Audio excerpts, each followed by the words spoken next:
ఉద్దేశాలతో తండ్రి నాన్న మొదటి రోజు మీకు మహిమకరంగా జరిగించుకున్నారు. రెండో రోజులో కూడా తండ్రి నాన్న చక్కగా మీ పిల్లలందరినీ కూడా సమకూర్చి వారికి ఏ మాటలైతే అందిస్తే వారి జీవితాలు బాగుపడతాయో అట్టి మాటలో తండ్రి నాన్న నీ లేఖనాల ద్వారా మీ పరిశుద్ధాత్మ సహాయం ద్వారా అందించడానికి ఏర్పాటు చేసుకున్న విధానాన్ని బట్టి కృతజ్ఞతలు చెల్లించుకున్నాం దేవా. వాతావరణం గలిబిలి చేసిన మీ హస్తాల చేత మరలా మీ ప్రేమను మరొకసారి మాకు చూపిస్తూ మా బ్రతుకులకు కావలసిన అవకాశాల మార్పు కోసం ఇస్తున్నారన్న విషయాన్ని మేమందరం గుర్తిరిగి ప్రభువా మీరు చెబుతున్నటువంటి మాటలకు శిరస వహించి ఉండడానికి కృపను అనుగ్రహించండి తండ్రి. నీ పరిశుద్ధ గ్రంథంలో ఉన్నటువంటి మాటలు రాతి కట్టినటువంటి మా గుండెల్ని సుత్తువాంటి నీ వాక్యం బద్దలు కొట్టేది కనుక ప్రభువా వాటితో తండ్రి నాన్న బద్దలు కొడుతున్నప్పుడు వారి జీవితాల్లో ఏవైతే చీకటి కోణాలు ఉన్నాయో దాన్ని మార్చుకుని ఏ ఉద్దేశంతో ఏ ఆలోచనతో అయితే తండ్రి ఈ కార్యక్రమాన్ని నిర్వహిస్తున్నారో మీ బిడ్డలో దానికి తగినటువంటి జీవితాలు కలిగి ఉండడానికి సమాజం అంతా ఆలోచించడానికి కృపను అనుగ్రహించండి. చిన్నపిల్లల దగ్గర నుంచి పెద్దవారి వరకు మీ ఎదుట మా జీవితాలు ఎలాగున్నాయి అన్న విషయాలు ఎన్నో కోకొలలుగా మీ పరిశుద్ధ గ్రంథంలో రాశారు ప్రభువా. రాసినటువంటి మాటలు మీ పిల్లలు గుర్తెరిగి చెబుతున్న ప్రతి మాటని హృదయంలో పదిలుపరుచుకుని చెబుతున్న మాట ప్రకారంగా నిలబడ్డానికి కృపను అనుగ్రహించిన ప్రభువా. ఇక్కడ నిలబడుతున్నటువంటి నేను నా ఉద్దేశాలు ఏమాత్రం మీ పిల్లలతో మాట్లాడకుండా మీరు మాకు అనుగ్రహించినటువంటి ఆదరణకర్త సహాయంతో మాత్రమే మీ పిల్లలతో నేరుగా మాట్లాడడానికి కృపను అనుగ్రహించమని చెబుతున్న నన్ను వింటున్న మీ పిల్లల్ని మరుగుపరిచి మీరే మహిం పొందుకోండి. టెక్నికల్గా ఎలాంటి ఇష్యూస్ ఏమి లేకుండా చక్కడ వాతావరణంలో క్రమశిక్షణతో మీ పిల్లల బాధ్యత కలిగి వినడానికి కృపను అనుగ్రహించమని క్రీస్తు నామాన్ని ప్రార్థన మీకు సమర్పించుకుంటున్నాం కన్న తండ్రి, ఆమేన్. వేదిక మీద ఉన్నటువంటి స్థానిక దైవజనులకి అలాగే నా తోటి సేవకులకి పెద్దలకి ప్రభు యేసుక్రీస్తు వారి పేరట నా శుభవందనాలు తెలియజేసుకుంటున్నాను. అలాగే కూడి వచ్చిన మీ అందరికీ కూడా ప్రభు యేసుక్రీస్తు వారి పేరట నా శుభవందనాలు తెలియజేసుకుంటున్నాను. అందరికీ వందనాలండి. ఈ చెబుతున్నటువంటి మాటలు ఏవైతుందో శ్రద్ధగా వినండి. చాలా ప్రాముఖ్యమైనటువంటి సంగతులు. దేవుడు మనతో మాట్లాడుకోవాలనుకున్నప్పుడు దేవుని ఉద్దేశాలు తెలిసిన పిల్లలలాగా ఏమైతే ఆయన చెప్పాలని కోరుకుంటున్నాడో అట్టి మాటలు మనం గ్రహించే వ్యక్తులుగా మనం ఉండాలి. నిజంగా ఈ సొసైటీలో ఉన్నటువంటి పరిస్థితులు చూస్తున్నప్పుడు చాలా దారుణమైనటువంటి సిచ్యువేషన్స్ కనబడుతుంటాయి. ఉదయం కూడా యూత్ మీటింగ్ పెట్టినప్పుడు పిల్లలకు నేను చెప్పాను, సమాజం పాడైపోవడానికి ఎవరెవరో అనుకున్నటువంటి ఆలోచనతో చాలామంది రీసెర్చ్ చేసి చివరికి సమాజం ఇలా పాడైపోవడానికి అలా పాడు చేసే చీడపురుగులు ఎవరైనా ఉన్నారు అంటే యవ్వన కాలంలో ఉంటున్నటువంటి బిడ్డలు మాత్రమే అన్న విషయాన్ని చెప్పాను. ఎందుకంటే ఇది సర్వే. చిన్న వయసు నుంచి పెరుగుతున్నటువంటి విధానాల్లో వారి జీవితాలు సరైన పునాది లేకపోవడం వల్ల వారు కరెక్ట్గా వయసుకు వచ్చే సమయానికి వారికి ఒక స్వేచ్ఛ అనేది వాళ్ళకి ఎప్పుడైతే వచ్చిందో దానికి వాళ్ళు అనుకున్న దాన్ని సాధించడానికి వ్యసనాల వెంట వెళ్ళిపోయి వారి కోరికలు తీర్చుకోవడానికి వాళ్ళకున్న ఉద్రేకాలు తీర్చుకోవడానికి వాళ్ళ జీవితాల్లో పతన స్థాయికి వెళ్ళి వారు అనుకున్నటువంటి సంతోషాల గురించి ఆనందాల గురించి అనుకున్నటువంటి ఆర్థికమైన సహాయం వారికి దొరకలేనప్పుడు కూనీలు చేస్తూ దొంగతనాలు చేస్తూ కొడుతూ బ్లాక్మెయిల్ చేస్తూ వారి ఆనందాలు తీర్చుకోవడానికి తాగుతూ వ్యభిచారాలు చేస్తూ దొంగతనాలు చేస్తూ ఇలాంటి పరిస్థితుల వల్ల యవనస్తులు చెడిపోవడం వల్ల ఎక్కడ ఏ క్రైమ్ రిపోర్ట్ జరుగుతున్నా ఏ క్రైమ్ సిచ్యువేషన్స్ చూసినా దాంట్లో యవనస్తుల పాత్ర ఖచ్చితంగా 100% ఉంటుంది. ఒక హత్య కేసుల్లో ఒక యవనస్తులు ఉంటున్న విధానం కనబడుతుంది. ఒక రేప్ కేసు విధానాల్లో చూస్తూ ఉంటే అందులో కూడా యూత్ హస్తం కనబడుతుంది. ఒక డ్రగ్స్ మాఫియాలో కానీ ఒక దొంగతనాల్లో కానీ ప్రతి విషయంలో చూడండి యవనస్తులు మాత్రమే ఇందులో జోక్యం చేసుకున్నారు. సొసైటీని నాశనం చేయడానికి వారిని సాతానుగాడి ఆయుధాల కింద నిలబెట్టాడు.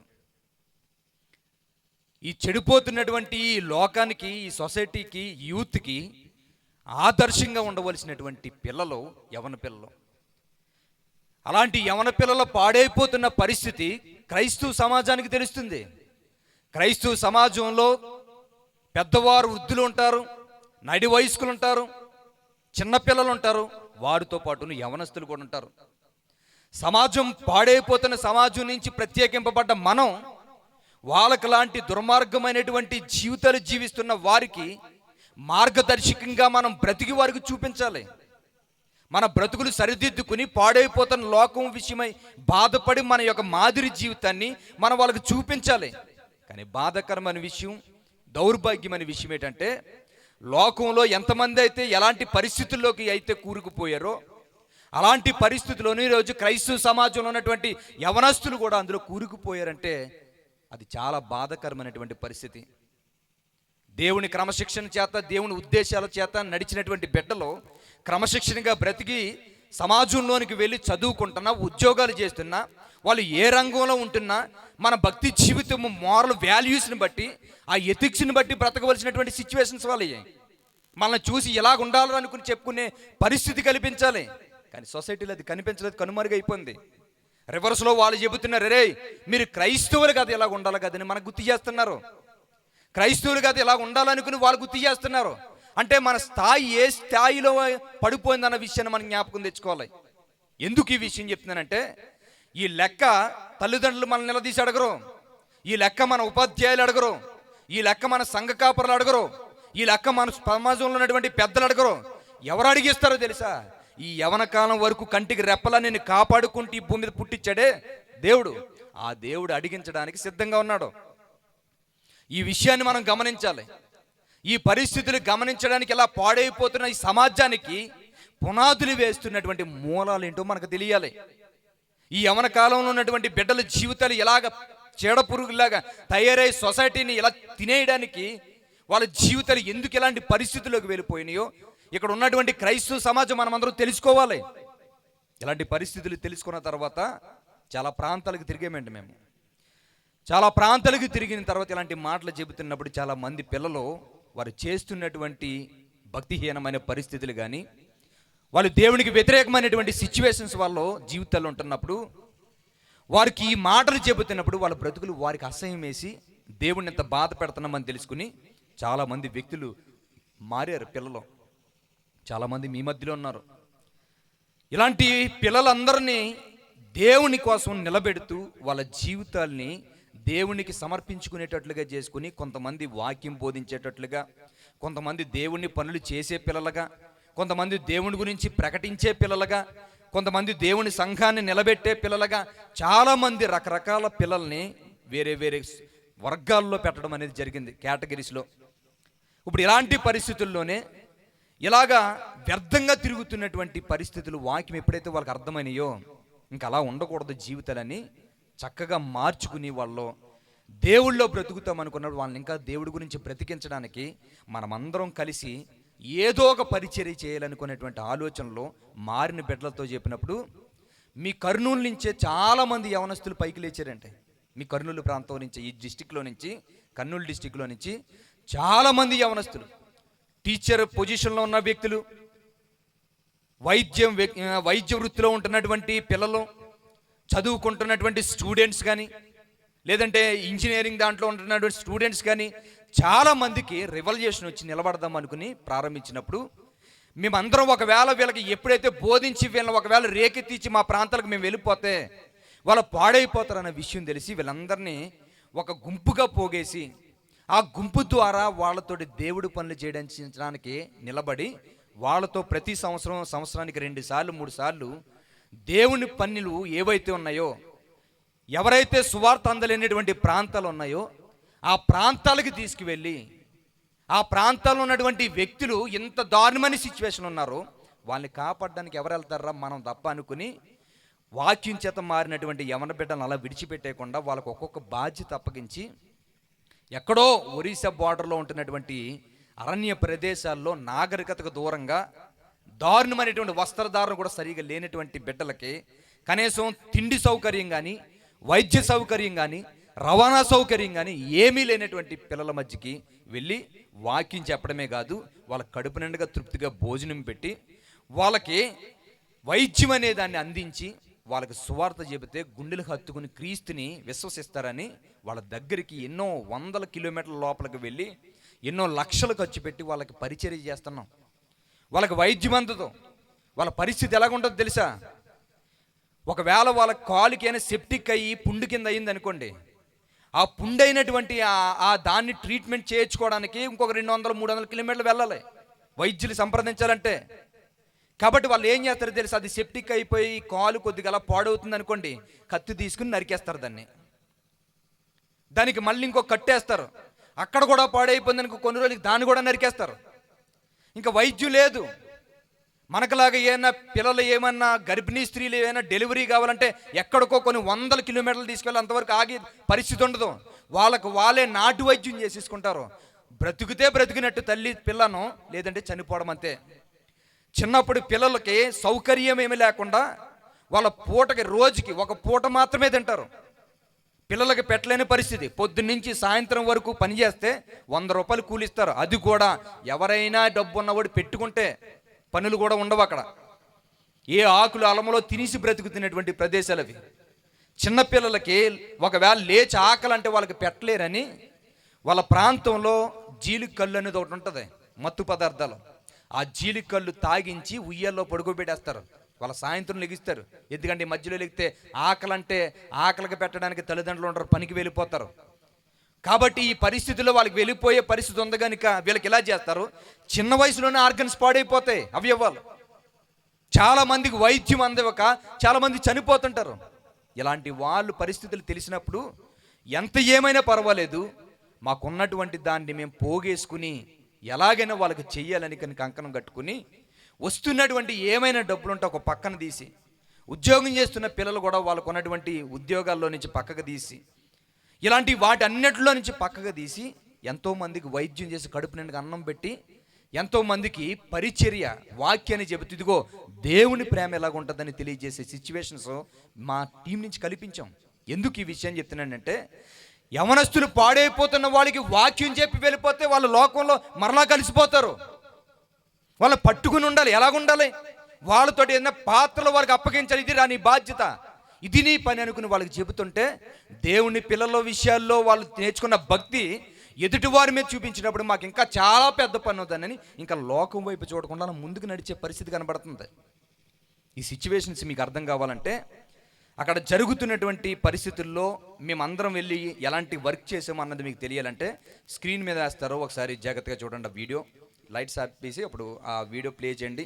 చూడండి మా పరిచర్య ఎలా ఉంటుంది అన్న విషయాన్ని మీకు చూపిస్తున్నాను. మీ కర్నూలులో పిల్లలే, బెంగళూరులో ఉన్న డాక్టర్లు, ఇక్కడ ఉంటున్నటువంటి చాలామంది నర్సులు, చాలామంది మెడికల్ క్యాంప్ దగ్గర నుంచి రావడానికి టీచర్స్ కానీ, కొంతమంది ఇంకొక వేరే సెక్టార్లో ఉన్నటువంటి వ్యక్తులు కానీ, ఇలాంటి వాళ్ళందరూ కూడా అక్కడికి వెళ్ళి మేము పరిచర్య చేస్తున్న విధానాన్ని ఒకసారి జాగ్రత్తగా చూడండి.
ఇవ్వగలవా ప్రభు పరిచర్య గురించి? ఒక గంట రోజుకి.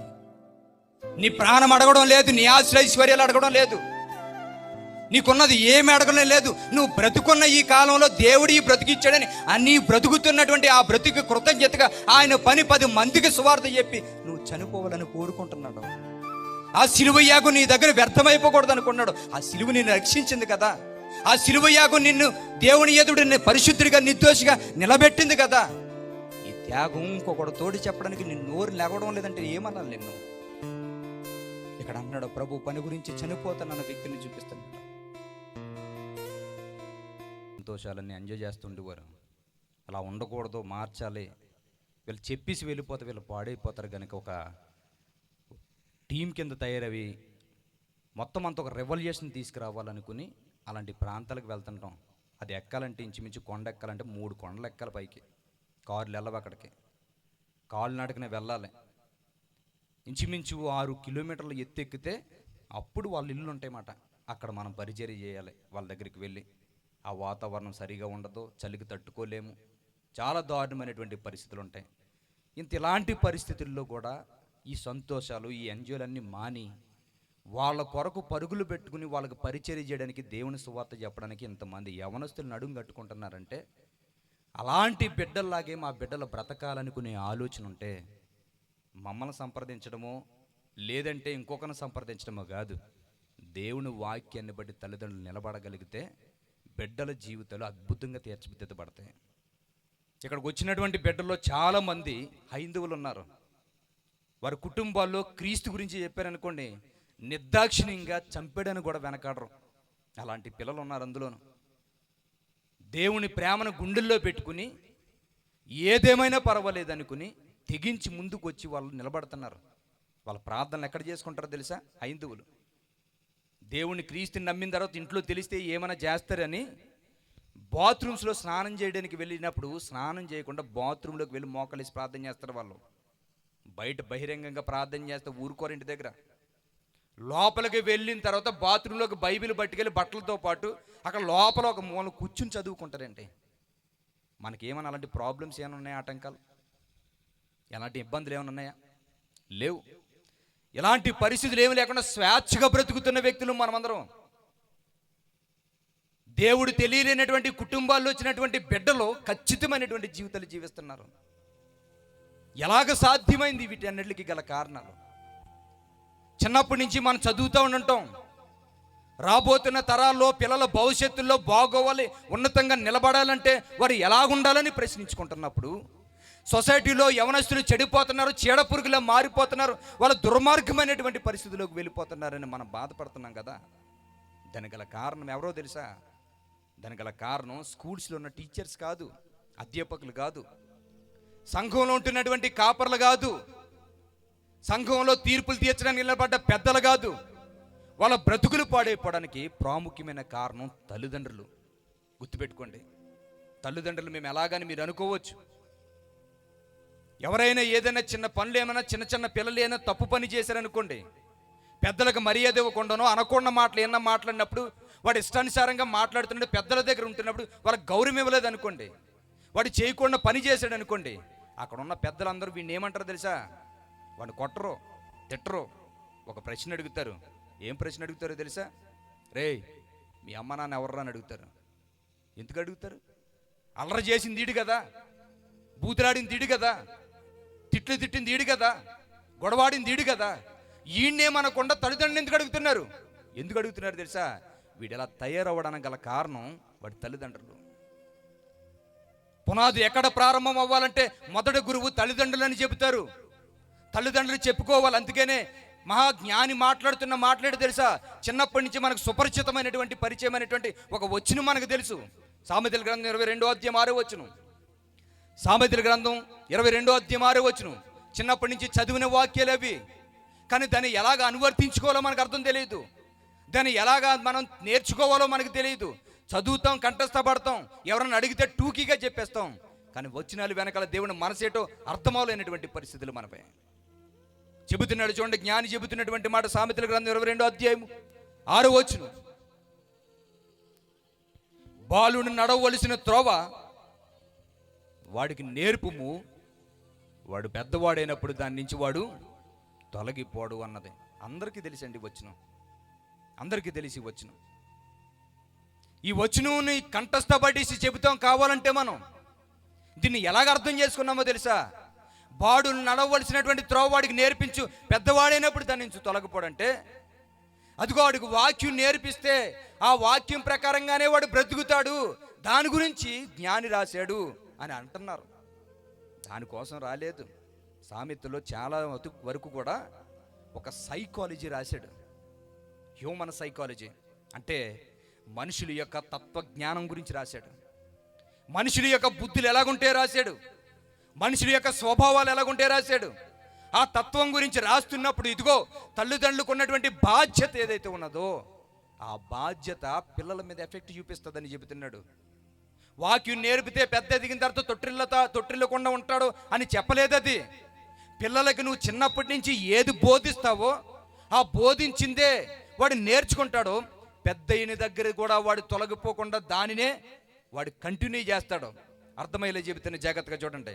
చిన్నప్పుడు మీరు పిల్లలు పెంచుతుంటారు, తల్లిదండ్రులు ఎలా పెంచుతారు పిల్లల్ని? పెంచుతున్నప్పుడు వాళ్ళు ఎదుగుతున్నప్పుడు వాళ్ళు మీరు చేసే పనులేడు తెలుసా? వాడికి సెల్లో సాంగ్స్ పెట్టి డ్యాన్స్ చేయమంటుంటారు, అవునా కదా?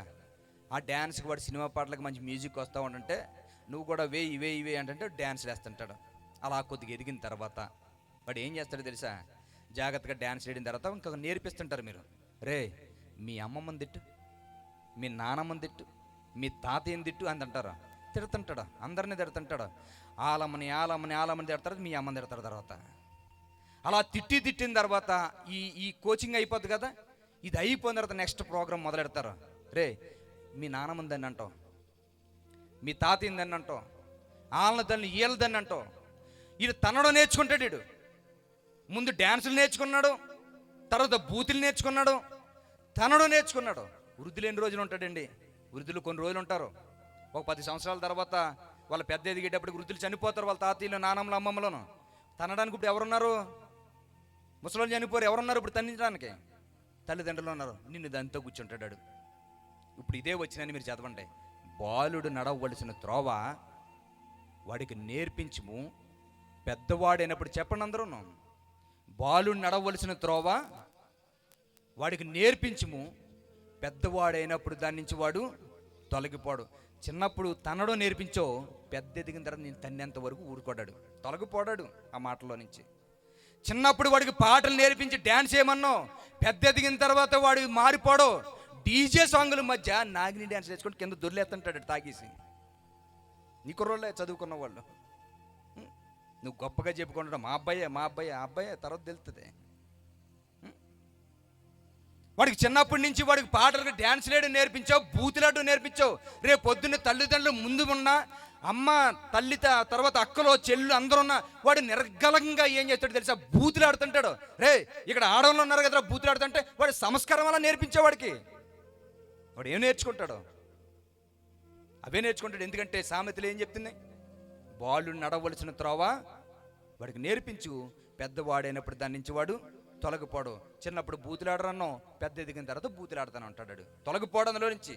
వాక్యం నిరర్ధకం కాదనడానికి బెస్ట్ ఎగ్జాంపుల్ అండి ఇది. వాక్యం నిరర్ధకం కాదనడానికి బెస్ట్ ఎగ్జాంపుల్ ఇది. ఈ విషయాల గురించి మనం తెలుసుకోవాల్సిన విషయం ఏంటి తెలుసా? సంఘానికి వెళుతున్నటువంటి పెద్దలు, తల్లిదండ్రులు ఎవరైతే ఉన్నారో నేరుగా వాక్యం మీతోటే మాట్లాడుతుంది. సమాజం చెడిపోవడానికి వీళ్ళు ఈ పిల్లల కారణమని చెప్తున్నావు. ఆ సమాజంలో చెడిపోవడానికి పిల్లల కారణమని చెప్తున్నా ఆ పిల్లల్ని పెంపకంలో పెంచుతున్నటువంటి మన పరిస్థితులు బాగోలే కనుక వాళ్ళ బ్రతుకులు చెడిపోవడానికి గల కారణాలు మనకు అర్థం అవ్వలేదండి. ఈ పరిస్థితులన్నింటినీ కూడా సమాజంలో చూడండి ఎంత దారుణమైన పరిస్థితులు ఉన్నది తెలుసా? ఎవరైనా డ్రగ్కి బాగా అలవాటు పడిపోయిన వ్యక్తులు ఎవరైనా ఉన్నారంటే ఎక్కడో బయట వ్యక్తుల్ని ఎత్తుక్కొని అవసరం లేదు. సంఘంలో ఉన్నటువంటి యవనస్తులే ఉంటున్నారు, సంఘంలో ఉన్నటువంటి పిల్లలే ఉంటున్నారు. ఇది ఎంత దారుణమైనటువంటి పరిస్థితి చూడండి. ఈ విషయాలు మనకు తెలియాలి. ప్రసంగిలో ఒక మాట మాట్లాడుతుంటాడు జ్ఞాని, 12వ అధ్యాయం, ప్రసంగి గ్రంథం 12వ అధ్యాయం చూడండి ఒకసారి. 2వ వచనం దగ్గర నుంచి జాగ్రత్తగా చూడండి. ఏమని చెబుతున్నాడు అందులోను? ప్రసంగి గ్రంథం 12వ అధ్యాయం 2వ వచనం. చదవండి. తేజస్సునకును సూర్య చంద్ర నక్షత్రములకును చీకటి కమ్మక ముందే వాన వెలిసిన తర్వాత మేఘం మరలా రాకముందే, ఇక్కడి నుంచి జాగ్రత్తగా చదవండి ఈ పాయింట్. నీ బాల్య దినములందే నీ సృష్టికర్తను స్మరణకు తెచ్చుకో అని చెప్తున్నాడు. నేను అడుగుతున్నాను ప్రశ్న, చాలాసార్లు మనం విన్నాం, చదివేం ఇది. నీ బాల్య దినములందే సృష్టికర్తని స్మరణకు తెచ్చుకోమని చెప్పాడు. అందులోను నీ బాల్య దినములందే సృష్టికర్తని స్మరణ తెచ్చుకోమన్నాడంటే చిన్న పిల్లగా ఉంటున్నప్పుడే, బాల్యంలో ఉన్నప్పుడే సృష్టికర్తను స్మరణకు తెచ్చుకోమని చెప్పాడు. ఎవరితో చెబుతున్నాడు? నీ బాల్య దినములంటే ఇంకా రాబోతుంటాయా? ఇప్పుడు నాకు ఏమైనా బాల్య దినాలు వస్తాయి చెప్పండి, చెప్పండి. బాల్య దినాలు దాటుకుని వచ్చానా, లేదంటే బాల్య దినాల్లోకి వెళ్తాను నేను? చిన్న పిల్లోడి దగ్గర నుంచి యవన కాలంలోకి వచ్చానా, లేదంటే యవన కాలంలో చిన్నపిల్లల వాడి వయసులోకి వెళ్తానా? ఎక్కడికి వెళ్తాను నేను? ఇంకా అలా పెరుగుతూ ఉంటే వృద్ధాప్యంలోకి వెళ్తాను, కానీ చిన్న వయసులోనికి మాత్రం వెళ్ళనంటే వెనక్కి నేను వెళ్ళలేను. ఇప్పుడు ఏమంటున్నాడంటే, ఎదిగిన వారితో చెబుతా అంటున్నాడు, ఎదిగినటువంటి వ్యక్తులతోటి, తెల నెరిసిన వ్యక్తులతోటి, అనుభవం ఉన్నటువంటి వ్యక్తులతో అన్నాడు, నీ బాల్య దినములందే సృష్టికర్తను స్మరణకు తెచ్చుకో అంటే వాళ్ళు ఏం చేయాలి? ఇప్పుడు వెనక్కి వెళ్ళాలా? బాల్య దినాల్లోకి వెళ్ళాలా? చాలా జాగ్రత్తగా చదవాలి వాక్యం. వాళ్ళకి ఎందుకు ఆ విషయం చెప్తున్నాడంటే తెలుసా, పరిస్థితులు తారుమయ్యే రోజు ఒక రోజు వస్తుంది. పరిస్థితులు నీ చేజారిపోయే రోజులు ఒక రోజు వస్తాయి. ఈ పరిస్థితులను బట్టి ఎప్పుడో చేసినటువంటి ప్రతి విషయానికి కూడా ఒక రోజు కాళ్ళు చేతులు ఆడినప్పుడు మంచం మీద పడి కన్నీళ్లు కాచి బాధపడి గుద్దులు పోయే పరిస్థితి రాకుండా నువ్వు చిన్నప్పటి నుంచి ఏం చేయాలి తెలుసా? నీ సృష్టికర్తను స్మరణగా తెచ్చుకునే పరిస్థితి రావాలి. అంటే ఆ గతి మనకి పట్టకుండా ఉండడానికి చిన్నప్పటి నుంచే నువ్వు భయభక్తులు కలిగి ఎదుగుతూ ఈ పరిస్థితి రాదు కదరా అని చెబుతూ ఈ విషయాన్ని ఎవరికి చెప్పమన్నారు తెలుసా? నీ కడుపును పుట్టిన బిడ్డలకు నేర్పించడం ప్రారంభించు. నీ కడుపును పుట్టిన బిడ్డలకు నేర్పించడం ప్రారంభించు. బాల్య దినములందరూ సృష్టికర్తని స్మరణగా తెచ్చుకో. చిన్నప్పటి నుంచి వాడికి నేర్పించిన విధానం వాడికి నేర్పించామనుకోండి, వాడు పెద్దవాడైనప్పుడు దాని నుంచి తొలగిపోవడం. పరిస్థితులు మనకు అర్థం కాలేదు, పరిస్థితులు మనకు అర్థం కాలేదు కనుక మనకు నచ్చినట్టుగా బ్రతుకుతున్నాం. అందుకనే పరిశుద్ధ గ్రంథంలో రాయబడినటువంటి మాట్లాడి తెలుసా? ఎఫెసీ పత్రిక చూడండి ఒకసారి. ఎఫెసీ పత్రిక 6వ అధ్యాయం 4వ వచనం దగ్గర నుంచి, ఎఫెసీ పత్రిక 6వ అధ్యాయం 4వ వచనం దగ్గర నుంచి ఏమని చెప్తున్నాడో చూడండి. తండ్రులారా, మీ పిల్లలకు కోపం రేపక ప్రభు యొక్క శిక్షలోను బోధలోను వాణ్ణి పెంచండి. ప్రభు యొక్క శిక్షణలోను బోధలోను వాణ్ణి పెంచండి. ఎవరితో చెప్తున్నాడు ఆ మాటలు? ఎవరితో చెప్తున్నాడు ఆ మాటలు? చెప్పండి అమ్మా, ఎవరితో చెప్తున్నాడు ఆ మాటలు? పైన ఉన్నదా అమ్మ? చదివారా ఒకసారి? చదవండి ఒకసారి. నా ముఖం ఏం చూస్తున్నారేటమ్మా? ఇది అర్థం అవుతుందా తెలుగు? నేను కన్నడ వచ్చే మీకు అందరికీ, నాకు అది మాత్రం రాదు, తెలుగు వచ్చి నాకు. చదవండి ఒకసారి, అది వచ్చినండి. చదవండి, చెప్పండి పైకి. అమ్మా ఇందాక చదివిన వచ్చినమే చదవండి. తల్లిదండ్రులారా, మీ పిల్లలకు కోపం రేపక ప్రభు యొక్క శిక్షలోను బోధలోను వారిని పెంచండి. అర్థమైంది? ఎవరు పెంచాలి ఇప్పుడు? ఎవరు పెంచాలి? తల్లిదండ్రులను పెంచాలి. తల్లిదండ్రులు పెంచిన పిల్లలు చెప్తున్నారు, మీరు పెంచుతలేదా? తల్లికి పేర్లు మాటలు రావట్లేదు. ఎందుకు ఈ విషయం చెప్తుంది అంటే, పెద్దవారు ఎదుగుతున్నప్పుడు వాళ్ళ జీవితాలు చక్కబడాలంటే వారు సరిదిద్దవలసినటువంటి బాధ్యత తల్లిదండ్రులదే. కానీ మనం ఏం చేస్తాం తెలుసా?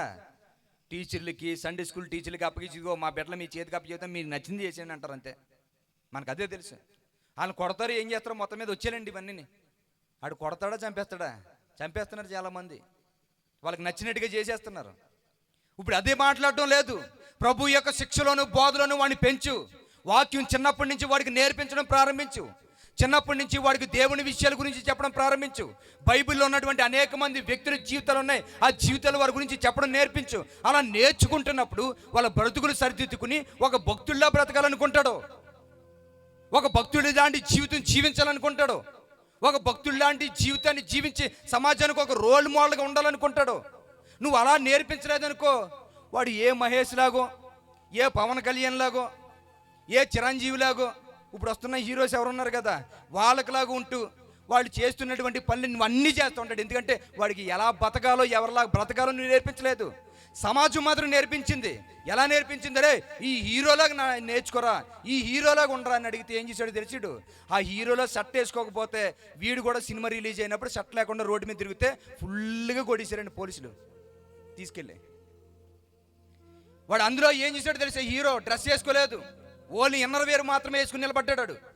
ఆడికి లాంటి సినిమా చూసేసి ఆడికిలా ఫీల్ అయిపోయి రోడ్డు మీద ఇప్పిసాడు వచ్చి. ఊరుకుంటారా? పిచ్చెక్కిందని కొట్టేశారు శుభ్రంగాను.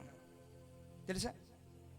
నువ్వు చిన్నప్పటి నుంచి తల్లిదండ్రులుగా నీ బాధ్యత వాడికి నిర్వర్తించేటట్లుగా వాడికి చూపించగలిగితే, చిన్నప్పటి నుంచి మీ బాధ్యత ఏటో వాడి దగ్గర నెరవేర్చగలిగితే, వాడు చేసే పని ఏంటో తెలుసా? సినిమా హీరోయిన్లకి పాలు ప్యాకెట్లు చింపాడు, నీకు సన్మానం చేసి అభిషేకిస్తాడు నీడాడు. సినిమా యాక్టర్ల ఫోటోలకి ఎందుకు అనుకున్న ఫ్లెక్సీలకి ఫోటోలకి పాలు ప్యాకెట్లు వేస్తున్నారు తెలుసా? వాడికి పాలు వేసేటప్పుడు పెంచే విధానంలో పెంచలేదు వాడిని గాలి కుదిలేసాం. సమాజం నేర్పించింది వీడికి. వాడు ఎలా తిట్టాలో, ఎలా గొడవలాడాలో, ఎలా కొట్లాలో, ఎలా చెయ్యాలో వాడికి చిన్నప్పటి నుంచి సమాజం నేర్పించింది. అందుకనే వాడు ఒక చీడ పురుగుల తయారయ్యే పరిస్థితికి వచ్చింది. దేవుడు నమ్మిస్తున్నాడండి బహుమానాలు మనకి. ఎంతోమంది పిల్లలు లేని వాళ్ళు ఉన్నారు. మేము ప్రార్థనలకు వెళుతున్నప్పుడు చాలామంది చెబుతుంటారు, అయ్యా మాకు 10 సంవత్సరాలు అవుతుంది పిల్లలు లేరు, 15 సంవత్సరాలు అవుతుంది పిల్లలు లేరు. కన్నీళ్ళు పెట్టుకున్నారండి. పిల్లలు లేక ఏడుస్తున్నటువంటి వాళ్ళు ఒకలైతే, పిల్లలు ఉన్నది కూడా బాధ్యత లేకుండా ఊరి మీద వదిలేసేవాళ్ళు ఒకరు. పిల్లల పెంపకాలు సరి అయినటువంటి పరిస్థితి లేదు. వాడు చిన్నప్పుడు ఏదో సంపాదించుకుని తెచ్చిస్తే ఆ సంపాదన సరిపోతుంది అనుకున్నావే తప్ప ఆ 200తో రేపు పొద్దున వాడు ఎలా బతకగలడని చక్కగా చదివించి, నాకులా ఎండలో ఉండకూడదు, నాకులా మాడిపోకూడదు, నాకులా ఇబ్బందులు పడకూడదు, నాకులా తినకుండకూడదు, వాడి జీవితం అన్నా బాగుండాలనుకుని చదివించేటువంటి పిల్లల తల్లిదండ్రులు ఎక్కడ ఉన్నారు చెప్పండి? మీ ప్రాంతాల్లో మరీ దారుణంగా ఉన్నాయి పరిస్థితులన్నింటినీ కూడా. ఇప్పుడు కూడా వచ్చేటప్పుడు కూడా మాట్లాడుకున్నాం. మీ కర్నూలుకి ఎంటరావుగా నేను ఏమని చెప్తాను తెలుసా? కనీసం ఆ మాట నాకు సరిగ్గా గుచ్చుకుండి ఈసారి జీవితాలైనా సరి చేసుకుంటారేమని మాట్లాడుతుంటే ఏమని చెప్తాను తెలుసా? రే మా ప్రాంతాలకి, మీ కర్నూలు ప్రాంతాలు 25 సంవత్సరాల వెనకాల ఉన్నాయని చెప్తుంటాను. ఇందాక వచ్చేటప్పుడు కూడా తమ్ముళ్ళు మాట్లాడారు. 25 సంవత్సరాల వెనక్కి ఉన్నాయి. 25 సంవత్సరాల క్రితం మేము అలాగ ఉండేవాళ్ళం. నాగరికతలోకి వచ్చి పరిస్థితులు మారిన తర్వాత మా జీవితాలు మార్చుకుని ఇలా ఉండకూడదు అనుకుని మేము నేర్చుకున్నాం. మీరు ఎక్కడున్నారు తెలిసి ఇప్పటికి ఇంకాను 25 సంవత్సరాల వెనక్కి వెళితే అప్పుడుండే ప్రాంతాలు ఎలాగైతే ఉన్నాయో అలాగున్నాయి. ఎందుకో తెలుసా? పిల్లల్ని చక్కగా చదివించుకోవాలి, మంచి నాలెడ్జ్ ఉంది వాళ్ళకి, మంచి మంచి భవిష్యత్తులు ఉన్నాయి. వాడు తెస్తున్న 200, 300కి మనం కక్కుర్తిపడి వాడి భవిష్యత్తుని నాశనం చేసి అదే పొలాల్లోనే అది చేస్తున్నాం. మనం కష్టపడుతున్నాం కదా, మనం కష్టపడుతున్న కష్టాన్ని నేర్పిస్తూ వాడు చదివించండి, వాడికి విలువలు నేర్పించండి. వాడికి విలువలు నేర్పించకపోతే ఆ 200లో ఒక 100 నీకు ఇచ్చి వాడు 100 తాగుతాడు. రేపు పొద్దున్న నుంచి వాడికి ఏదో పెద్ద ఎదిగిన తర్వాత వాడికి పెళ్లి చేసేద్దామంటాడు. భార్యని సరిగా చూసుకుంటాడా? వాడి పిల్లల్ని ఏమైనా సరి చూసుకుంటాడా? వృద్ధాప్యంలోకి వచ్చిన తర్వాత మిమ్మల్ని సరిగా చూసుకుంటాడా? రేపు పొద్దున్న వాడి జనరేషన్ కూడా అలాగే అవుతుంది. ఆ తర్వాత వీడికి ఏ జనరేషన్ అయితే ఇలా పాడైపోయిందో వాడి పిల్లల్ని కూడా అలాగే పెంచుతాడు. ఎందుకంటే భవిష్యత్తులో క్రమశిక్షణ నేర్చుకున్న వాడి పిల్లల్ని ఏం నేర్పిస్తాడు? అంటే రాను రాను తరాలన్నీ ఇలాగ అయిపోవలసిందేనా? ఇంకా రాను తరాలన్నీ ఇలాగ అయిపోవలసిందేనా? కనీసం మనకన్నా ఉండాలి కదా. ఇలా ఉండాలంటే ఏమని చెప్తున్నాడు తెలుసా? ఇదిగో తల్లిదండ్రులారా, మీరు తెలుసుకోవాల్సిన విషయం ఏంటంటే మీ పిల్లల్ని వాక్యంలో పెంచండి. వాక్యంలో పెంచాలంటే మీకు తెలియవలసిన విషయం ఏంటి తెలుసా? ముందు మీరు పెరగాలి. మీకే వాక్యం తెలియదు, మీరే వాక్యాన్ని బైబిల్ తీసి చదవరు, మీరే ప్రార్థన చేయరు. పరిస్థితులు ఎలాగైపోయినంటే మిమ్మల్ని చూసే నేర్చుకుంటారండి. ఎప్పుడైనా చూడండి, ఈరోజు సోషల్ మీడియాలో చూడండి, పిల్లలు చిన్న పిల్లలు ఇంటి దగ్గర కూర్చుని వాళ్ళ అమ్మాలతోటి మాట్లాడే మాటలు గొడవగా మాట్లాడుతున్నారు. సేమ్ పెద్దవాళ్ళు ఎలా గొడవాడతారో అలా గొడవాడుతున్నారండి. వాళ్ళు ఎక్కడి నుంచి వచ్చింది అనుకున్నారు? వాళ్ళ అమ్మను అలాగే మాట్లాడుతున్నప్పుడు చూస్తుంది, వాళ్ళ నాన్న అలాగే చూస్తున్నాడు. సేమ్ అదే పరిస్థితిలోకి వెళ్తుంది. ఒక చిన్న పాప ఏం చేస్తుంది తెలుసా? సెల్ ఫోన్ చేతిలో పెట్టి మాటలు రావు ఆ పాపకే. చిన్న పాప సెల్ ఫోన్ చెవిలో పెట్టుకుని సెల్ ఫోన్లో ఏవేవో మాట్లాడి చేతులు దూపేస్తుంది. ఎక్కడ నేర్చుకుంది అనుకున్నారు? వాళ్ళ అమ్మ అలా సెల్లో చేతులు అలా చెవి దగ్గర పెట్టుకుని అలా మాట్లాడుతుంటే వాళ్ళ అమ్మ దగ్గర అలా నేర్చుకుంది ఆ బిడ్డ. అలా నేర్చుకుని వాళ్ళ అమ్మకి లాగా ఇమిటేషన్ చేసి చూపిస్తుంది ఆ పిల్ల. ఫోను ఆడుకునే ఫోన్ ఇస్తే ఇలా పెట్టుకుని ఇలాగానే వస్తుంది. ఎలాగొస్తున్నాయి ఇవన్నీ? ప్రారంభం పునాదులు వేయవలసిన మన జీవితాల్లోనే పిల్లల్ని సరిగా పెంచకపోతే ఏమైపోద్ది? ఎందుకో తెలుసా? వాళ్ళ గురించి ఎందుకు చెప్తున్నంటే, సొసైటీ ఈరోజు పాడైపోయి క్రైస్తవ్యం నవ్వులు పాలైపోవడానికి గల కారణాలు వీళ్ళే. అలాగ అవ్వడానికి గల కారణాలు ఎవరో తెలుసా? తల్లిదండ్రులుగా మనమే అన్న విషయం మీకు తెలియాలి. అలా తల్లిదండ్రులుగా మీరు ఎందుకు ఫెయిల్ అయిపోయారు తెలుసా? మీ జీవితంలో వాక్యం లేదు. మీ జీవితంలో ప్రార్థనలు ఉన్నా, వాక్యం ఉన్నా, సహవాసం ఉన్నా, దేవుడి దగ్గర ఉండవలసిన విధానాలు ఉన్నా, అవన్నీ మీకు అర్థమవుతును. వాకింగ్ దగ్గర కూర్చుంటాం, పక్కన వాళ్ళతో మాట్లాడుతుంటాం, మీ పిల్లలు కూడా మిమ్మల్ని చూస్తుంటారు. ఓహో, మా అమ్మ వాక్యం దగ్గరకు వచ్చిన సిన్సియర్గా వాక్యం విందేమో, మేము కూడా అలాగే ఉందాం. నాన్న అడుగుతున్నప్పుడు రే వాక్యానికి నీ ప్రార్థనకు రానరా, నువ్వు వెళ్ళరా అంటావు. మా నాన్నే వెళ్తానప్పుడు నేనెందుకని వాడు కూడా అలా తిరుగుతాడు. ఒక తండ్రిగా నువ్వు భవిష్యత్తు తరాలకి నేర్పించడం విధానం ఏదైతే ఉందో నువ్వు నేర్పించకుండా వాడి దగ్గర ఫెయిల్ అయిపోనుకో, నీ దగ్గర ఆడే నేర్చుకుంటాడు. నిజంగానండి, క్రైస్తవ్యులైనటువంటి వ్యక్తులకి, తల్లిదండ్రులకి అర్థమవుతుంది జ్ఞానం ఏటో. ఇంత మహాజ్ఞానం నేర్పిస్తున్నటువంటి బైబిల్ చదువుతున్నా మనకు అర్థం కావడం లేదు. నా ఫ్రెండ్ ఒక అబ్బాయి ఉంటాడు, బ్రాహ్మిన్స్లోనే పంతులు గారు అబ్బాయి. ఆ అబ్బాయి ఒక్కనో కొడుకు, చాలా బాగా పెంచుకుంటుంటారు. అన్నవరం దేవస్థానంలో ప్రధాన అర్చకుడు కొడుకు మాట. వాళ్ళ నాన్నగారి పేరు అగ్నిహోత్ర శాస్త్రి గారు అని. వాళ్ళ అబ్బాయి చాలా మంచిగా చదువుతాడు. ఒకరోజు వాడు కుర్రోళ్ళతో పాటు తిరుగుతూ ఇంటర్ అయిపోయిన తర్వాత బీటెక్ ఫస్ట్ ఇయర్కి వచ్చాడు. వాడు నాకు ఇంకా పరిచయం అప్పటికి ఇంకా అవ్వలేదు. వాడు ఏం చేశాడంటే, స్నేహితులతో పాటు తిరుగుతూ సిగరెట్ కాల్చినప్పుడు షర్టు ఉతికేటప్పుడు ఆ షర్ట్లో విడిచిపెట్టేసాడట. అగ్గిపుల్లో అగ్గిపెట్టేదో సిగరెట్ కూడా పొగకేదో ఉంది లోపల. చూసింది వాళ్ళ అమ్మగారు చూసి వాళ్ళ నాన్నగారితో చెప్పారు. వాడు ఎలాగ నేర్చుకున్నాడో తెలియదు, చాలా బాధపడ్డారండి ఈ విషయాన్ని బట్టి. ఇలా బాధపడిన తర్వాత లోపల కృంగిపోయి వాళ్ళ నాన్నగారు ఏం చేశారో తెలుసా? వాడి కంటి ముందే పిలిచి చెప్పారు, అరే నాన్న, నువ్వు సిగరెట్లు కాల్చేవన్న విషయం నాకు తెలుసు, నేను అన్నాం. నువ్వు ఎందుకు నేర్చుకున్నావంటే మా నాన్న కాలుస్తున్నాడు కదా, అందుకని నేను కాలుస్తున్నాను ధైర్యం తెచ్చుకున్నావు. నీతో చెబుతున్నాను, ఇక నుంచి నీ ముందు కాదు కదా, నీ వెనకాల కదా, నీవు తెలియనప్పుడు కదా, నా జీవితంలో చచ్చేంత వరకు సిగరెట్ కూడా ముట్టుకొని నేను సిగరెట్ మానేసాడండి. ఒక అన్యుడిగా ఉంటున్న వాడికి బిడ్డల్ని ఎలా పెంచుకోవాలో తెలిసింది. ఒక దేవుని పిల్లలుగా పుట్టిన వాళ్ళు పిల్లల్ని ఎలా పెంచండి అంటే కనీసం వాళ్ళ విలువలు తెలుసుకుని వాళ్ళు పెంచే విధానం మనకు అర్థం కావట్లేదు. ఒక అన్యుడికి తెలిసింది ఎలా పెంచుకోవాలో పిల్లల్ని. తల్లిగా నేను ఎలా చేస్తే నా పిల్లలు అదే నేర్చుకుని బ్రతుకుతారు కనుక వాటి ముందు నేను చేయకూడదు అనుకుని వాడు మానేస్తున్నారు వాళ్ళు. మనకి ఏం అర్థమవుతుంది? మన పిల్లలకి ఏమి నేర్పిస్తున్నాం? మనం మాట్లాడే విధానం నేర్పించం, గౌరవం నేర్పించం, వాడు ఎలాగుండాలో నేర్పించం. వాటి అన్ని విషయాల్లోనూ ఫెయిల్ అయిపోతామండి. వాళ్ళ జీవితాలు నాశనం చేసుకున్నారు. తల్లిదండ్రులుగా ఒకవేళ మనం ఫెయిల్ అయ్యామనుకోండి, వాళ్ళ భవిష్యత్తులు ఎలాగుంటాయో తెలుసా? ఒకసారి చూడండి, ఒకసారి చూపిస్తాను మీకు. ఒకసారి తల్లిదండ్రులు ఏదో డబ్బు సంపాదించేస్తున్నాం, పిల్లల్ని చదివించేస్తున్నాం అనుకుని ఉంటే వాళ్ళు ఎలాంటి మత్తు పదార్థాలకు అలవాటు అయిపోయి ఎలాగైపోయిందో చూడండి. ఒకసారి పరిస్థితి ఎలాగుందో చూడండి.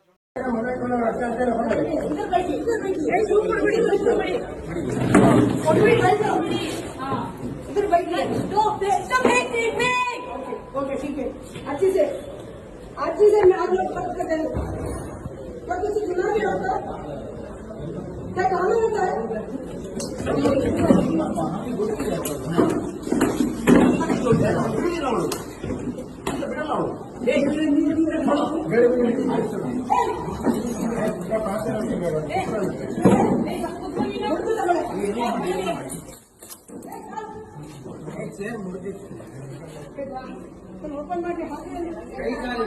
गाड़ी आती ಕರ್ಕೊಂಡು ಹೋಗಿ ಗಾಡಿಯಲ್ಲಿ ಹಾಕಿ ಚೆಕ್ ಮಾಡಿ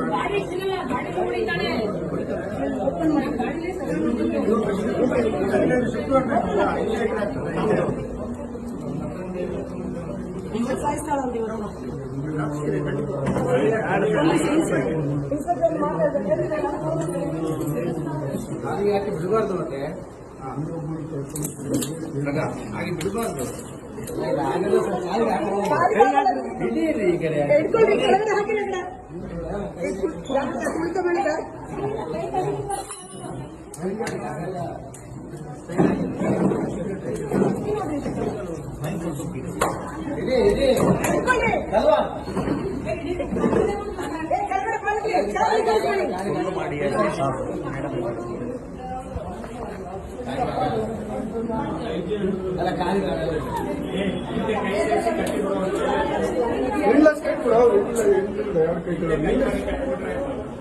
ಅಲ್ಲ ಅಲ್ಲಿ ತಗೊಂಡು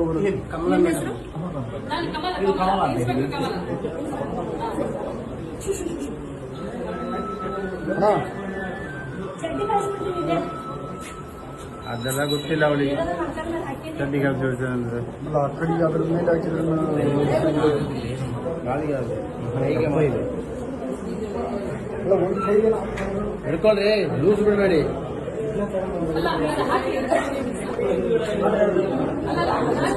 చెప్పడానికి ఆ అమ్మ ఎలా చేస్తున్నందుకు నువ్వెందుకు అమ్మ ఎలా చేస్తున్నావని నిలదీయడానికి నా అవకాశం ఉందా? ఆమెని ఎందుకు ఇలా తయారైపో మీ తల్లిదండ్రులు కొట్టుతున్నావు అనుకుని నిలదీయడానికి లేదు. ఎందుకో తెలుసా? అలా తయారవ్వడానికి గల కారణం వాళ్ళ తల్లిదండ్రులు. వాళ్ళు ఏం చేస్తున్నారో వాళ్ళు ఎక్కడికి వెళ్తున్నారో, ఎవరితో మాట్లాడుతున్నారో, ఏం పని చేస్తున్నారో, చదువుతున్నారో లేదో, వాళ్ళు చేస్తున్న యాక్టివిటీని కనీసం గుర్తించకుండా ఏదో వెళ్తున్నాము, సంపాదించుకున్నాం, వీళ్ళకి పెట్టుబడి పెట్టేస్తున్నాము, వాళ్ళు చదువుకున్నారు అంతే. పరిస్థితులు ఎలా ఉన్నాయో తెలుసా? బయట యవనస్తులు పిల్లలు ఎవరైతే ఉన్నారో ఈ మీ కర్నూలు ప్రాంతంలో కూడా కొన్ని ఏరియాస్ ఉన్నాయి, దారుణంగా చెడిపోయారండి. గంజాయి మత్తులోకి గంజాయి అలవాటు పడిపోయారు. పైనుంచి పైకి రాష్ట్రాల నుంచి దిగుమతి అవుతుంది, కొన్ని వేల టన్నులు కేజీలు. ఆ పరిస్థితుల్లో ఏం చేశారో తెలుసా? మాఫియా వాళ్ళు వీళ్ళని పట్టుకుని చదువుతున్న పిల్లలకి లైట్గా అలవాటు చేయడం ప్రారంభించారు. అలవాటు చేయడం ప్రారంభించిన తర్వాత ఆ మత్తుకి అలవాటు పడిపోయిన పిల్లలు వాళ్ళ రోజుకి ఏం చేస్తున్నారంటే తాగడం అలవాటు చేసుకున్న తర్వాత వీళ్ళు ఏదైతే డబ్బులు తెచ్చుకున్నారో డబ్బులు కొనుక్కునేవారు. ఇంకా ఫీజులని వంకెడితే అస్తమాలకి ఇవ్వరు కదా. ఎందుకు అస్తమాలకి ఫీజులు అడుగుతున్నామని కాలేజీకి వచ్చి అడగరు. ఇంకా ఏదో పక్కన పెట్టేసి వీళ్ళని వదిలేస్తారు. వీళ్ళు ఇంక ఇలాగ అయిపోయి ఇంకా తల్లిదండ్రులు ఇవ్వలేకపోతే ఏం చేయాలో తెలియక పిచ్చెక్కిపోయి ఏదో ఒకలా ప్రాధేయపడాలని అడిగితే అప్పుడు వాళ్ళు ఏం చేస్తారో తెలుసా? రే, నీకు వారానికి ఇదిగో ఇంత గంజాయి ఇస్తాం, నువ్వేం చేస్తావంటే మీ కాలేజీలో ఎంతమంది స్టూడెంట్స్ ఉన్నారో వాళ్ళందరికీ దీన్ని అమ్మడం ప్రారంభించు. వాళ్ళు ఏం చేస్తారో తెలుసా? నేర్చుకుంటా ఉండి వాళ్ళకి నేర్పిస్తూ ఉంటుంటారు ఫ్రెండ్స్ అందరికీ. వాళ్ళు కూడా డబ్బులు తీసుకుంటూ ఉంటారు. ఇందులో ఇంకో జరిగేటువంటి దంద ఏంటో తెలుసా? ఇదే స్టూడెంట్స్ని ఇలా స్టూడెంట్స్ అయినా కాదు, యవన పిల్లల్ని ఇలాంటి వాళ్ళని గ్రిప్పుల్లో పెట్టుకుని ఆడపిల్లలకు కూడా నేర్పించే డ్రగ్స్ ఇవన్నిటిని. ఆ డ్రగ్స్ నేర్చుకున్న తర్వాత సేమ్ వాళ్ళకు కూడా పాకెట్ మనీ ఇవ్వకపోతే ఆ పాకెట్ మనీ ఇవ్వలేని పరిస్థితుల్లో వీళ్ళు ఏం చేస్తున్నారో తెలుసా? వాళ్ళు కూడా మాకు మత్తుకు ఉండలేమని అడుగుతూ ఉండి ప్రాధేయపడి అడుగుతూ ఉంటే సరైతే మేము చెప్పినట్టు చేయాలని చెప్పి వాళ్ళు ఏం చేస్తున్నారో తెలుసా? మాతో పాటు రాత్రులు గడపాలి అని వ్యభిచార కోపంలో దింపుతున్నారు స్టూడెంట్స్ని. అలా దింపుతున్నప్పుడు ఏం చేస్తున్నారు వాళ్ళకి తెలియదు. గంజా తెచ్చుకుని వీడితో పాటునే ఉంటున్నాం అనుకున్నారు వాళ్ళు, వీడితో పాటునే గడుపుతున్నాం అనుకున్నారు. తెలియని పరిస్థితి ఏంటో తెలుసా? వాళ్ళకి తెలియకుండా వీళ్ళు చేసేటువంటి ఆ కార్యాలని రికార్డ్ చేస్తున్నారు. వాళ్ళు రికార్డ్ చేసి వీళ్ళ దగ్గర నుంచి వచ్చినటువంటి బ్లూ ఫినిష్ కోట్ల రూపాయలకి అమ్మి వ్యాపారం చేస్తున్నారు. వ్యాపారం చేస్తున్నారు. ఆడవాళ్ళని వ్యభిచార కోపంలోకి వీళ్ళనేమో ఇలాంటి డ్రగ్ మాఫియాలోకి దించేసి మొత్తం సొసైటీని నాశనం చేసే పరిస్థితికి వెళ్ళిపోతున్నారు. వాళ్ళ బాగోగులు తెలుసుకోకుండా వాళ్ళ గాలి కుదిరేసాం. వాళ్ళ జీవితాలు ఎలా పాడైపోతున్నాయి, ఎలా ఉంటున్నాయో అర్థం కావడం లేదు. మీ ప్రాంతాల్లోనే కర్నూలు ప్రాంతాల్లో చూడండి, చాలా మంది స్టూడెంట్స్ గంజాయి బ్యాచ్లు రాత్రులు ఏమిటప్పుడు పడుకోరు వాళ్ళు. మీరు అనుకోవచ్చు గంజాయి ఎంత ప్రమాదమేంటి అని అడిగితే ఒక విషయం చెప్పనా? అది ఎంత ప్రమాదమో. గంజా తాగినటువంటి ఒక యవనస్తుడు కుర్రాడు సొంత తల్లిని పాడు చేశాడు అంటాడు గంజా మత్తులోను. తెలుసా? సొంత తల్లిని పాడు చేశాడు. ఏం రిపోర్ట్ ఇచ్చుకోవాలో తెలియనటువంటి పరిస్థితి తల్లికి. నెత్తు నోరు కొట్టుకుని పోలీసులతో చెప్పి ఎక్కెక్కిపడి ఏడుస్తుంది. ఏమని చెప్తుంది? నా కన్న కొడుకు, నా కడుపును పుట్టిన కొడుకే నన్ను పాడు చేసేదని చెప్తాడా? మనిషి ఎలా తయారైపోయాడు తెలుసా? మృగంలా మారిపోయాడు. ఎలా మారిపోయాడు? ఎందుకు మారిపోయాడు? నీ వల్లే.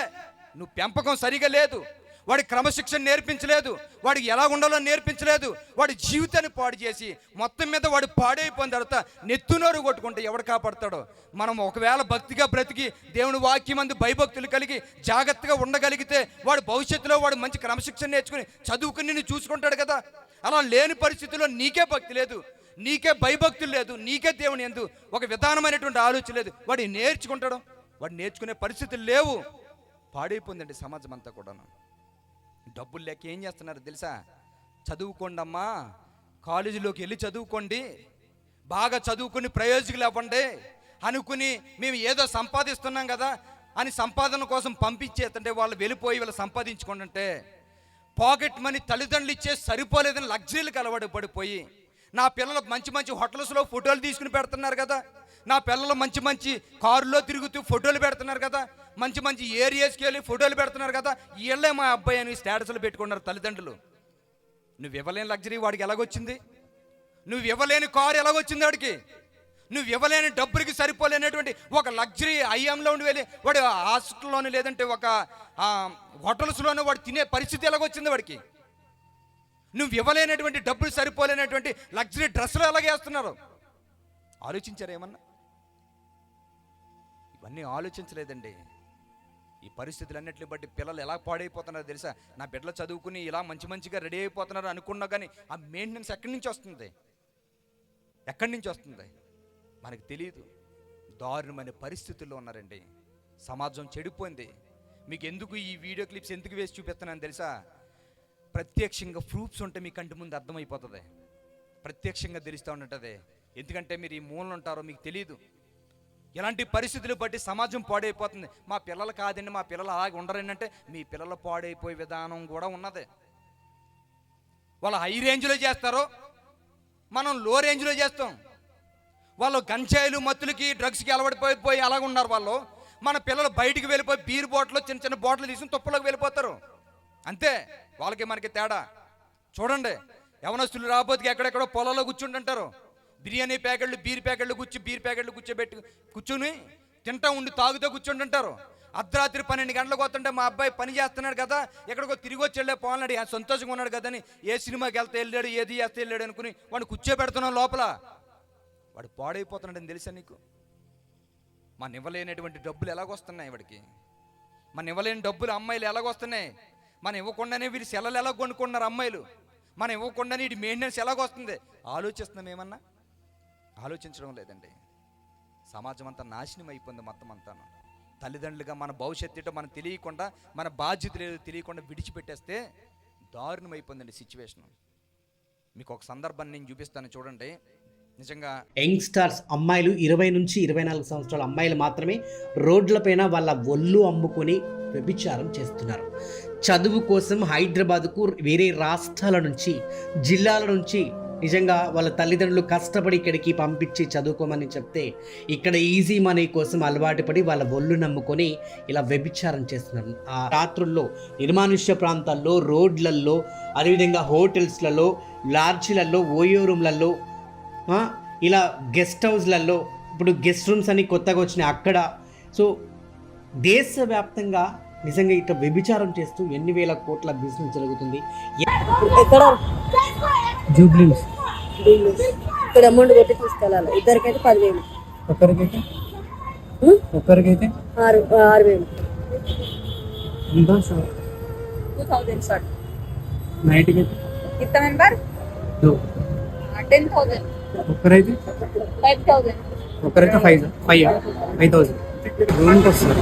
ఎక్కడ జూబ్లీస్ ఎంతమంది ఉంటారు? ఇద్దరు 10,000. తగ్గించండి. ఎంత ఇస్తారు? ఫైనల్ చెప్పండి మీరు. 8,000 ఒక లాస్ట్. ఫుల్ నైట్ ఉంటారు. నైట్ మొత్తం 5 వరకు. హోటల్ కదండి. నైట్ అయితే వస్తారు. ఎక్కడ జూబ్లీస్ ఇక్కడ అమౌంట్ కొట్టి తీసుకెళ్ళాలి. ఇద్దరికైతే 10,000. ఒక్కరికైతే 6,000. మరి ఆమె డబ్బులు ట్యూషన్ చేస్తారు కదా, అట్లా ఏమైనా చేస్తారు డబ్బులు తీసుకున్నాక? ఒక సంగతి మాట్లాడు. ఎవరన్నా మీకు సంబంధం లేదా? గొడవ చేస్తున్నారు. ట్యూషన్ చేస్తారు, అట్లా ఏం చేయరు. డబ్బులు తీసుకున్నారు. అంటే డబ్బులు తీసుకోమోసం చేసేది అనేది కాదు. మీకు రిటర్న్ పైసలు కావాలని రిటర్న్ పైసలు ఇచ్చేస్తాము. మీకు వాళ్ళకి సంబంధం లేదు. నాకు సంబంధమే లేదు, వాళ్ళ నాకు సంబంధమే లేదు. సరే రాండి. ఫుల్ నైట్ అయితే ఇద్దరు 10,000 అమ్మ. ఇక్కడైతే 6,000. మా ప్లేస్కి వస్తారు.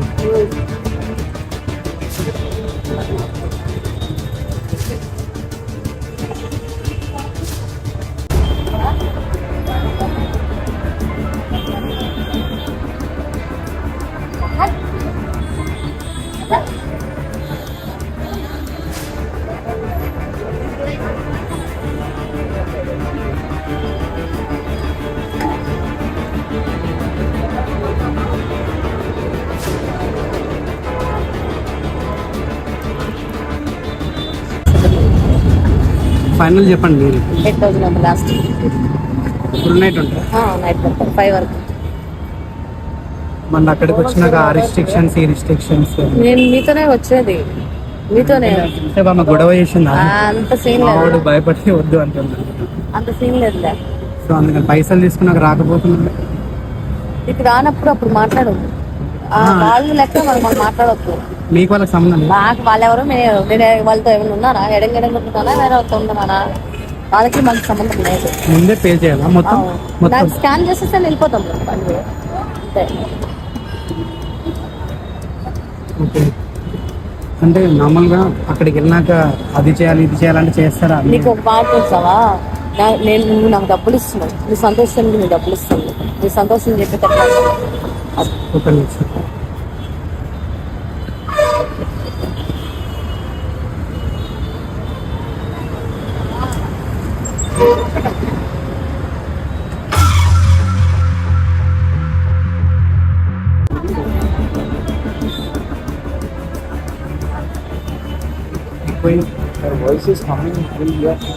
ఇదిగో ఇలా చేస్తున్నారన్నమాట. చదువుకోండి సిటీస్కి పంపిస్తే హైదరాబాద్ ప్రాంతంలో యవనస్తులు పిల్లలు డబ్బులు పంపించేదానికి వీళ్ళు పంపించేది ఓన్లీ చదువుకోవడానికి వస్తున్నాయి కాబట్టి మంచి మంచి బట్టలు వేసుకోవడానికి, లగ్జరీగా హోటల్స్లో తిరగడానికి, లగ్జరీగా తిరగడానికి వీళ్ళు ఏం చేస్తున్నారు తెలుసా? చదువుకోమని పంపిస్తుంటే వ్యభిచారం చేసి డబ్బులు సంపాదించుకున్నారండి. పిల్లల కాళ్ళు కింద పడితే ఎక్కడ నలిగిపోతాయేమనుకుని ప్లేట్లు కూడా తిండి దగ్గరికి తెచ్చి తినిపిస్తున్న తల్లిదండ్రులు ఎంతోమంది ఉన్నారు. నా కూతురు నా కొడుకు తినడం ఒకవేళ సరిగా తినలేరేమనుకుని కొడుక్కి కూతురికి ముద్దలు పెట్టుకుని తినిపించుకున్నారు. ఇంత గారాభంగా చేసింది ఎవరో రోడ్డు మీద తిరిగేటువంటి ఒక దుర్మార్గుడి చేతిలో నా బిడ్డ నలిగిపోతుందని తల్లిదండ్రులు తెలిస్తే వాళ్ళ గుండెలు ఏమైపోతాయి? ఏమైపోవాలి? నా కొడుకు ఐఏఎస్ ఆఫీసర్, నా కూతురు ఒక ఇంజనీర్, ఒక డాక్టర్ అవుతుంది అనుకుని ఎన్నో కలలు కానీ రెక్కల ముక్కలు చేసుకుని పంపిస్తున్నారు. వీళ్ళు చేసే పనులేంటి తెలుసా? తల్లిదండ్రులు కళ్ళు గప్పి ఇక్కడ వ్యభిచారం చేసి లగ్జరీగా బ్రతుకుతున్నారు వాళ్ళు. నేను అడుగుతున్నాను, ఆ మోసపు క్రియలు ఎలాగొచ్చినాయి వాడికి? తల్లిదండ్రులే మోసం చేయాలనుకునే ఉద్దేశాలు ఎలాగొచ్చినాయి వాడికి? విలువలు నేర్పించలేదా వాడికి? విలువలు నేర్పిస్తే వాడు ఎలాగుంటాడా? నీ బాధ ఏటో, నీ కష్టమేటో, నీ కన్నీళ్ళేటో వాడికి తెలియజేసి చక్కగా ఒక సన్మార్గంలో నేర్పిస్తే వాళ్ళు అలా తయారవుతారా?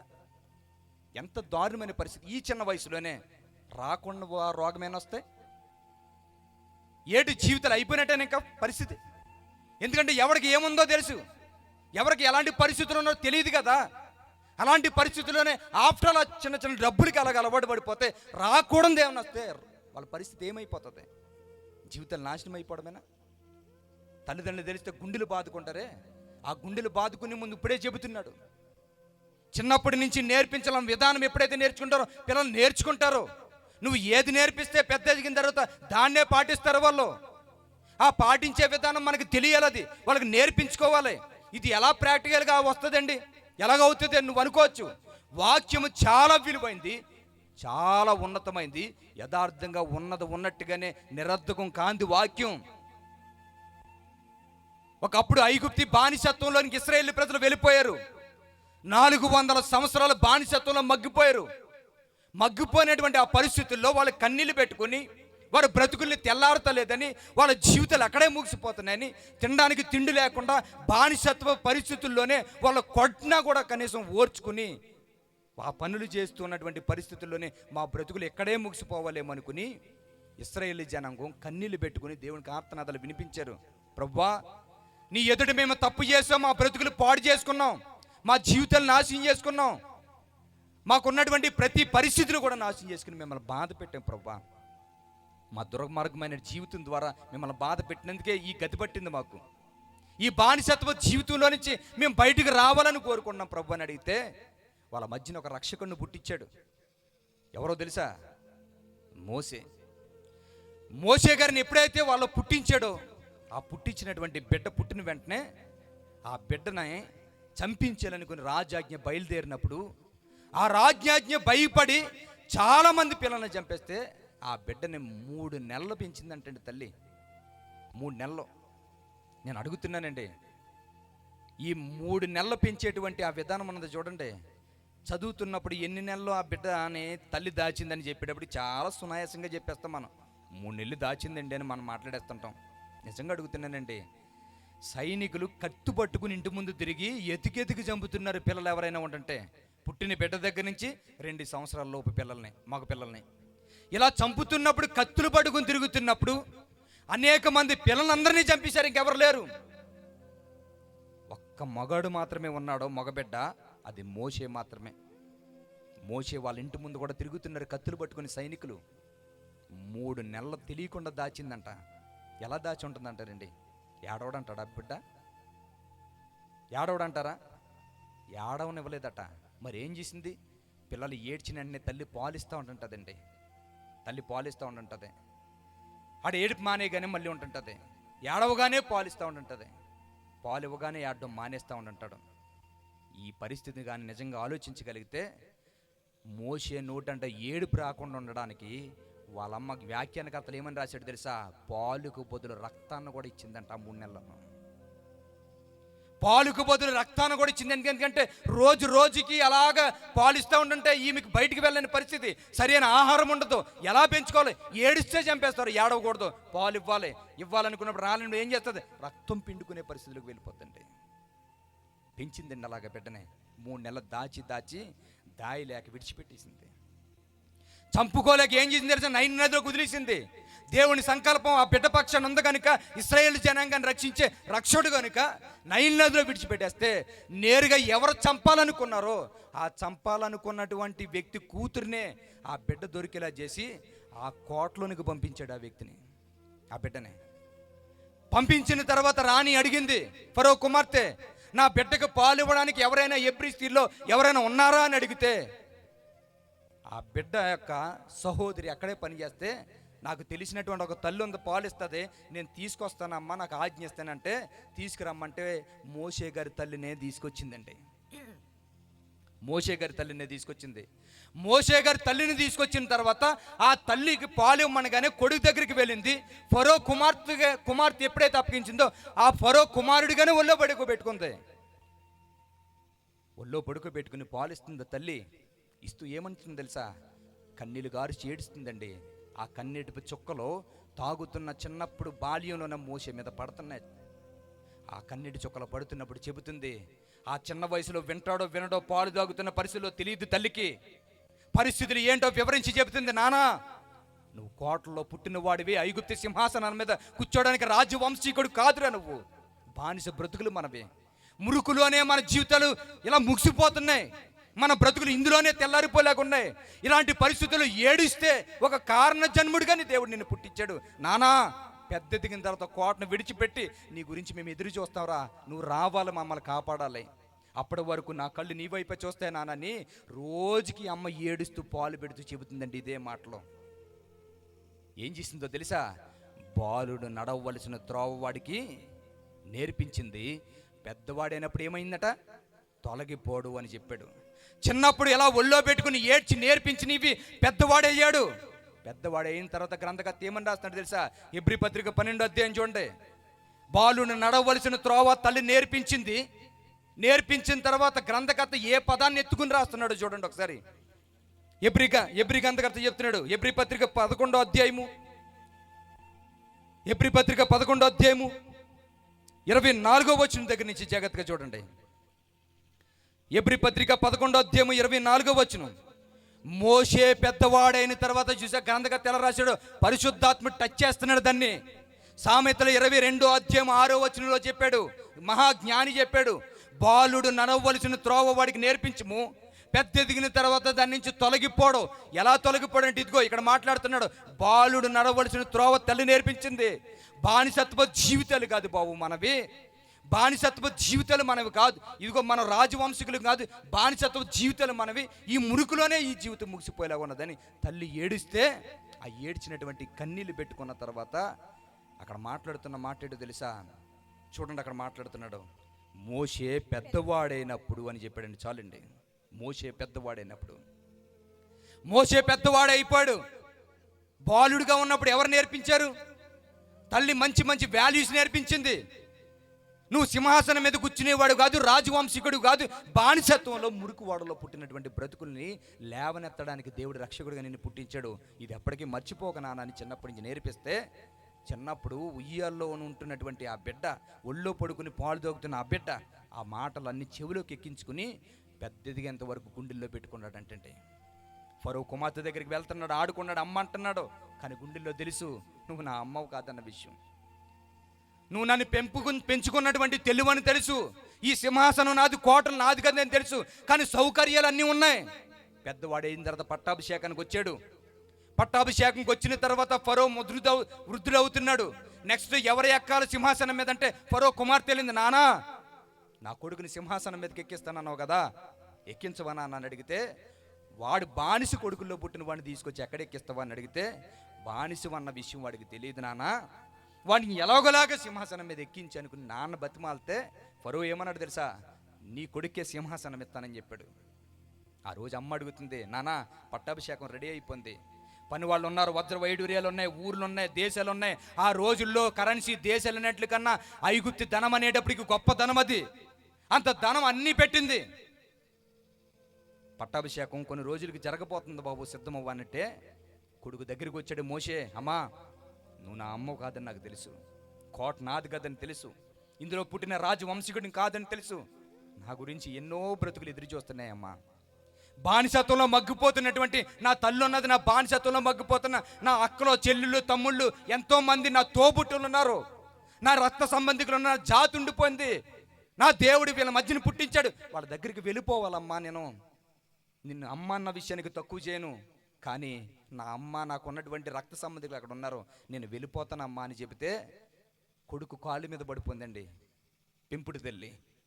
ఫరో కుమార్తె తన స్థితిగతులు మర్చిపోయింది, కొడుకు కాళ్ళు పట్టుకుని అడుగుతుంది, నాన్న ఒక్కసారి అమ్మని చెప్పరా, సింహాసనం ఇస్తాడు నీకు, ఇక్కడ ఉన్న రాజ్యాలన్నీ నీవే, వజ్ర వైడూర్యాలు ఉన్నాయి, పనులున్నాయి, ఆ పనివాడితో ఎందుకురా నీకు ఈ బాధ, నీ పరిస్థితి బాగుంది, నేను ఉన్నాను కదా, ఎవ్రీడే అయినా పర్వాలేదు, నేను కూర్చోబెడతాను సింహాసనం మీద అనుకుని ఎంత బతిమాలను విడిచిపెట్టకుండా చేసిన పన్నెడు తెలుసా, మోషే పెద్దవాడైనప్పుడు, చదవండి, మోషే పెద్దవాడైనప్పుడు విశ్వాసమును బట్టి ఐగుప్తు ధనము కంటే క్రీస్తు విషయమని నింద గొప్ప భాగ్యమని ఎంచుకొని అల్పకాల పాపభోగములు అనుభవించుట కంటే దేవుని ప్రజలతో శ్రమ అనుభవించుట మేలని యోచించి ఫరో కుమార్తె యొక్క కుమారుడని అనిపించుకొనుటకు ఒప్పుకొనలేదు.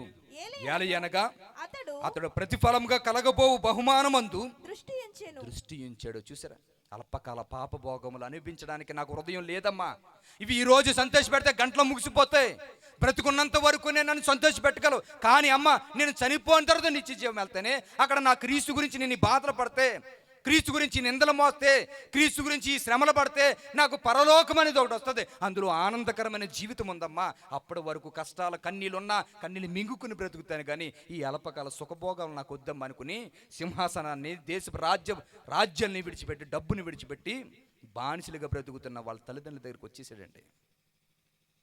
ఎలాగ వచ్చాడు, అమ్మ చెప్పింది, అమ్మ చెప్పిన మాట తూచే తప్పకుండా కొడుకు చేశాడు. ఈరోజు అలాంటి పరిస్థితుల్లోనే ఒక తల్లిగా నువ్వు ఫెయిల్డ్ అవుతున్నావంటే నువ్వు నేర్పించలేదనే కదా అర్థం. ఒక మోసేలాగా ఒక భక్తుల లాంటి పరిస్థితులు మన బిడ్డలకు రావట్లేదంటే నువ్వు ఫెయిల్డ్ అయ్యావనే కదా అర్థం. నువ్వు నేర్పించుకోలేదనే కదా. నువ్వు నేర్పిస్తే ఒక మోసేలా తయారవడా, నువ్వు నేర్పిస్తే ఒక పేతులా తయారవడా, నువ్వు నేర్పిస్తే ఒక యోసేపులా తయారవడా, నువ్వు నేర్పిస్తే ఒక ఇస్సాకులా తయారవడా, ఇస్సాకులాగా పేతులాగా వీళ్ళగా ఎందుకు తయారవలేదు, మనం నేర్పించలేదు. అందుకనే పోకిరి వాళ్ళ తయారండి బయట. సినిమాల్లో ఏదైతే ఈ వేషాలు వేసుకున్నారో ఆ వేషాలు వీళ్ళు వేసుకుంటారు. వాడు ఏ బట్టలు వేసుకుంటే ఈ బట్టలు వేసుకుంటారు, వాడు ఏ కటింగ్ చేసుకుంటే ఆ కటింగ్ వేసుకుంటాడు, వాడు ఎక్కడి నుంచో దూకేస్తే వీళ్ళు దూకేస్తారు. వాళ్ళు కూడా చచ్చిపోవడం స్టైల్గా నేర్పిస్తుంటే వీళ్ళు రియాలిటీగా చచ్చిపోతుంటారు. ఎవరినైనా చంపడం వాళ్ళు ఏమన్నా సినిమాలో చూపిస్తుంటే వీడు రియల్గా చంపేస్తుంటాడు. అందులో చేసిన దొంగతనాలు వీడు రియల్గా చేస్తుంటాడు. అందులో నేర్చుకున్నట్టుగానే వ్యభిచారాలు వీడు రియాలిటీగా చేస్తూ ఉంటుంటాడు. అవి వెండి తెరల మీద ఆడే, రంగులు పూసుకుని వాడే నాటకాలు అని నమ్మడు. నువ్వు సీరియల్ చూసి నిజమని ఎలాగే ఏడుస్తున్నావో వాడు కూడా అవి నిజం అనుకుని వాడు బ్రతుకుని కూడా అలాగే కొనసాగించుకుంటున్నారు. బిడ్డలు పాడు చేసేసామండి, జనరేషన్స్ నాశనం చేసాం. రాబోతున్న తరాలకైనా మీ బ్రతుకులు మార్చుకుని ఉండడానికి దేవుడి సభలు పెట్టి చెబుతున్నాడు. ఎంతోమంది పాడైపోవలసినటువంటి బిడ్డలు ఆనాడు మోషేకి ఎలాగైతే ప్రేరణ వచ్చిందో, ఇదిగో ఈ ప్రాంతంలో ఉన్నటువంటి బిడ్డలకు కూడా అక్కడ ఉన్నటువంటి బిడ్డలకి దేవుడు ప్రేరణ ఇచ్చాడు. ఇదిగో నీ సమాజాన్ని కొద్దిగా ఉద్రేకం, దేవుని యొక్క ఆలోచన రప్పించి వాళ్ళని ప్రేరణించి బయటికి తీసుకురావాలనుకుని వాళ్ళకి ఇస్తే వాళ్ళు పడేటువంటి పాటలేడు తెలుసా? తమ్ముడు ఫోన్ చేసేవాడు, రమేష్ ఎప్పటి నుంచి ఫోన్ చేస్తున్నాడు తెలుసా? సంవత్సరం నుంచినండి. సంవత్సరం నుంచి ఫోన్ చేస్తున్నాడు. ఆ సంవత్సరం నుంచి చేసే పని ఏంటో తెలుసా? అన్నయ్య ఏదో ఒకలాగా వాక్యాన్ని వినిపించాలన్నయ్య, ఏదో ఒకలాగా. అంటే మీ సంఘంలో సేవకులు లేరని కాదు, మీ సంఘంలో సేవకులు చెప్పే మాటలు రోజుకి వింటాయి కాబట్టి మీకు పెద్ద పట్టింపు ఉండదు. ఎవరైనా కొత్త మొక్కలు ఏమైనా ఉండి చెబితే వారి మాట ఏమైనా విని లోబడతారేమో అనుకుని, అన్నయ్య మీరు రావాలి ఖచ్చితంగా మా ప్రాంతానికి చెప్పాలని అనుకుని ఎక్కడో వెళ్ళినవాడు అక్కడ ఉద్యోగం చేసుకుని కుటుంబానికి ఏదో తెచ్చుకుని పెట్టుకోవచ్చు. అక్కడ ఉద్యోగం చేస్తూ ఏవేవో చేసుకోవచ్చు. అవి ఆలోచించలేదు. నా ప్రాంతంలో ఉంటున్నటువంటి వ్యక్తులకి ఎలాగైనా వాక్యం వినిపించాలో, దానికి ఎంత ఖర్చు అవుతుంది అంటే, ఇదిగో నేను చదువుతూ నేను ఏదైతే ఉద్యోగం చేస్తానో ఆ ఉద్యోగం వచ్చే రూపాయి పక్కన పెడతాను అనుకుని వీళ్ళు నిలబడ్డారండి. ఈ వ్యక్తి అనే కాదు, ఇక్కడ ఉంటున్నటువంటి బిడ్డలు చాలా మంది ఉన్నారు. చిన్న తొమ్మలో మోసి అని ఉంటాడు తమ్ముడు, మోజేష్. ఆ అబ్బాయి 3 రోజులు మీటింగ్ పెట్టాడు. ఎలా పెట్టాడు తెలుసా? ఎవరిని ఏం అడగలేదు. ఏం చేశాడు అనుకున్నారు? రూపాయి ఆటో నడుపుతూ ఉంటుంటాడు. ఆటో నడుపుతున్నప్పుడు రూపాయి పోగేసుకుని ఇంట్లో కొద్దిగా పెట్టుకుని, కొద్దిగా ఎలా పెట్టుకుని సంవత్సరం అంతా పోగేసి ఆ ఊరు ప్రాంతాన్ని అంతా మార్చుకున్నాడు. చాలామంది మారారండి వాళ్ళందరూ. తాగుతున్న వారి బిడ్డలు మానేరు. మంచి పొజిషన్లో ఉండి వారానికి 2-3 సార్లు చర్చిలో కూడుకుంటారు వాళ్ళందరూ. అంత రెవల్యూషన్ ఎలాగొచ్చింది? ఆ బిడ్డలు బాగుపడి చదువుకోవాలని, దేవుని పిల్లలుగా దేవుని తల్లిదండ్రులు సన్మానించాలని వాళ్ళకి ఎలా తెలిసింది? వాక్యం నేర్పించడం ద్వారా తెలిసింది. ఒక యవనస్తుడు మా మధ్యకు వచ్చి నిలబడి మాట్లాడుతున్నాడంటే అలా మేము ఉండాలనుకునే ఫీలింగ్ వాళ్ళకి కలుగుతుంది. అలా కలగడానికి వాళ్ళు నిలబడ్డారు. ఆ ప్రాంతంలో అక్కడ అలా నిలబడ్డాడు. బనవాసి ప్రాంతంలో ఇదిగో తమ్ముడు ఇక్కడ లారా ఉంటాడు. ఆ తమ్ముడు వాళ్ళ ప్రాంతాన్ని మార్చుకోవాలని మీటింగ్లు పెట్టుకున్నాడు. పెట్టుకున్న తర్వాత ప్రారంభంలో ఎవరు పట్టించుకోకపోయినా పర్వాలేదు అనుకుని కూలి పనికి వెళ్ళి నా డబ్బులు పోగేసుకుని 2వ సంవత్సరం పెట్టుకునేటప్పుడు ఊరంతా కదిలిందండి. ఆ ఊరు కదిలినటువంటి బిడ్డ ఇదిగో వీళ్ళు అక్కడ కూర్చున్నారు. ఈ గుంపు అంతా వాళ్ళే. ఆ బిడ్డలందరూ ఎక్కడికి వెళ్ళినా వస్తారు. మా ప్రాంతంలో ఎక్కడికి ఏం జరిగిన వస్తారు. ఎక్కడికి వెళ్ళినా దేవుని పనుల గంటకి పారిపోతారు. అప్పటి వరకు బయట తిరిగేవారు, ఎక్కడికెక్కడికో వెళ్ళేవారు, మారిపోయారు మొత్తం అంతాను. ఇప్పుడు తల్లిదండ్రులు ఏమన్నారు తెలుసా? బాబు మా బిడ్డను కూడా మీకు కూడా తిప్పుకోండి బాబు, వాడు సరిగా మాట అంటలేదు, సెల్ల పట్టుకుని అలాగే వెళ్ళిపోవడం, మళ్ళీ అక్కడక్కడికి తిరుగుతున్నాడు, మా బిడ్డను మా కూడా తిప్పుకోండి అని ఊరు జనం అందరూ మార్చుకోవాలనుకున్నారు. ఈ ప్రాంతంలో ఇక్కడ ఉంటున్నటువంటి సంత కొల్లేరు ప్రాంతంలో తమ్ముడు శ్రీధర్ లాజర్ తమ్ముడు వాళ్ళు దేవుడు పిచ్చిన ప్రేరణకే వాళ్ళు నిలబడి వాడు చేసుకునేటువంటి ఉద్యోగం ఆ పనులు బట్టి సంపాదించుకుని వాళ్ళ ప్రాంతంలో పెట్టుకుని వాళ్ళ ప్రాంతంలో ఎంతోమందికి రెవల్యూషన్ తెప్పించి వాళ్ళకు కూడా వాక్యం వినిపించుకోవాలనుకునే పరిస్థితిలో 2 రోజులు జరిపించారు. ముందు ఒక రోజు తీసుకొచ్చారు, ఈ రోజు ఇంకో తమ్ముడు తీసుకొచ్చాడు రమేష్. ఇవన్నీ మీకు ఎందుకు చెప్తున్నాను తెలుసా? మా ప్రాంతాన్ని బాగు చేసుకోవాలనుకునే కోరిక ఒక బిడ్డకు కలిగింది. ఆ బిడ్డకు కలిగినటువంటి ఆ కోరిక చచ్చిపోకూడదంటే మన బ్రతుకులు కూడా దేవుని యందు భయభక్తులు కలిగి ఉండేటట్టుగా వాక్యం వినిపిస్తున్నాడు కనుక మా బిడ్డలు కూడా ఎలాగ ఉండాలనుకునే తలంపులు మనకు ఉండాలి. వాడు ఎదిగితే వార్చలేని పరిస్థితి, వీడు ఎలా చేస్తే ఉండలేని పరిస్థితి, అలా ఉండే పరిస్థితి ఒకవేళ వచ్చిందా మన జీవితాల్లో ఎప్పటికీ మనం బాగుపడే పరిస్థితులు రావు కదా. మనం ఎప్పటికీ మన జీవితాలు ఇలాగ ఉండిపోయే పరిస్థితికి వెళ్ళిపోతాయి. గ్రామాన్ని మార్చుకోవాలనుకునే తలంపులు ఎవరెవరికో రావు.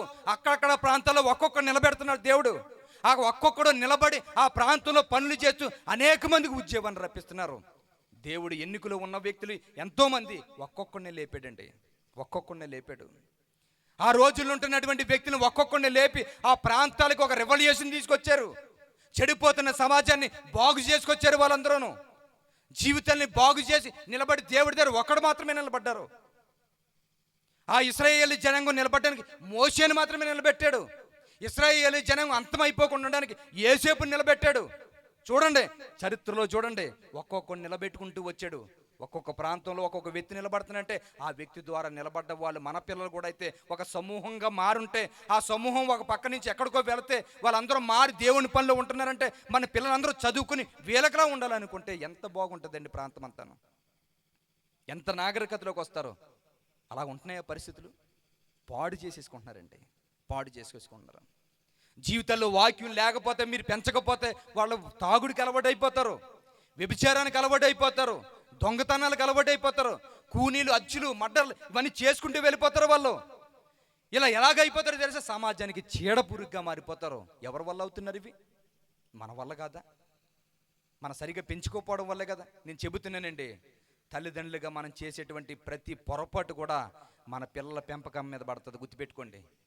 ఈరోజు ఎందుకు ఈ విషయాలు మీతో నేను మాట్లాడుతున్నట్టు యవనస్తులతో చెప్పాను, తల్లిదండ్రులు ఎంత కష్టంగా పెంచారో. ఇప్పుడు మీతో చెబుతున్నాను, సంఘంలో ఉంటున్నటువంటి మీరు ప్రార్థనలకు ఒకవేళ నిర్లక్ష్యం చేసినా, సంఘానికి రాకుండా సహవాసానికి దూరంగా ఉంటున్నా, పాపాన్ని చేయాలని అత్యాశక్తితోటి సీరియల్ సినిమాలు చూసుకుంటూ కాలయాపన చేసినా, ఆ ఎఫెక్ట్ అంతా ఎవరి మీద పడుతుంది తెలుసా? మీ పిల్లల మీదే పడుతుంది. వాళ్ళ భవిష్యత్తులో ఎదగలేరు, వాళ్ళ జీవితాలు అలా తెల్లారిపోవలసిందే. అలా అయిపోవడానికి గల కారణం ఏంటంటే కేవలం మీరే అవుతారు. కాబట్టి ఉద్యమం వచ్చింది. యవనస్తులు చాలామంది పిల్లలు ఎంతోమంది పనులు చేస్తున్నారండి. ఎవరు చెప్పి చేస్తున్నారు ఆ పనులన్నీ? మీరు ఏమైనా చెప్పారా? ఎవరో చెప్పలేదు. ఆ తమ్ముడితో పాటు ఎంతోమంది పిల్లలు వచ్చి ఈ పనులని వర్షంలో ఈ బరకాలేసి ఇవన్నీ ఎందుకు చేస్తున్నారు మీరు ఏమైనా చెప్పారా? లేదు. దేవుడు ప్రేరణ ఇచ్చాడు వాళ్ళకి. యవనస్తులుగా మీరు ఎలా చేయండి అని అడిగితే, ఈ ప్రాంతాన్న మేము చేసుకుందామని ఒక నిలబడితే వాడు వెనకాల ఒక 4-5 నిలబడ్డారు పిల్లలు. ఇంతమంది కలిపి పని చేస్తున్నాడు. పెద్దలుగా మీరు ప్రోత్సహించి నిలబడండి.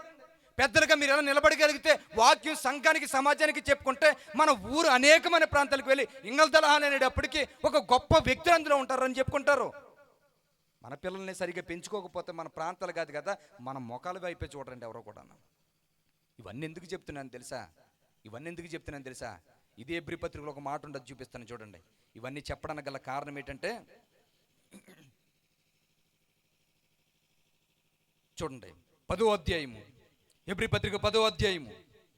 ఇవన్నీ చెప్పడానికి గల కారణం ఏంటని చెప్తున్నాను, జాగ్రత్తగా చూడండి. ఎబ్రీ పత్రిక 10వ అధ్యాయము 36వ వచనం దగ్గర నుంచి జాగ్రత్తగా చూడండి. మీరు దేవుని చిత్తమును నెరవేర్చిన వారే వాగ్దానము పొందు నిమిత్తము మీరు ఓరిమి అవసరమై ఉన్నది.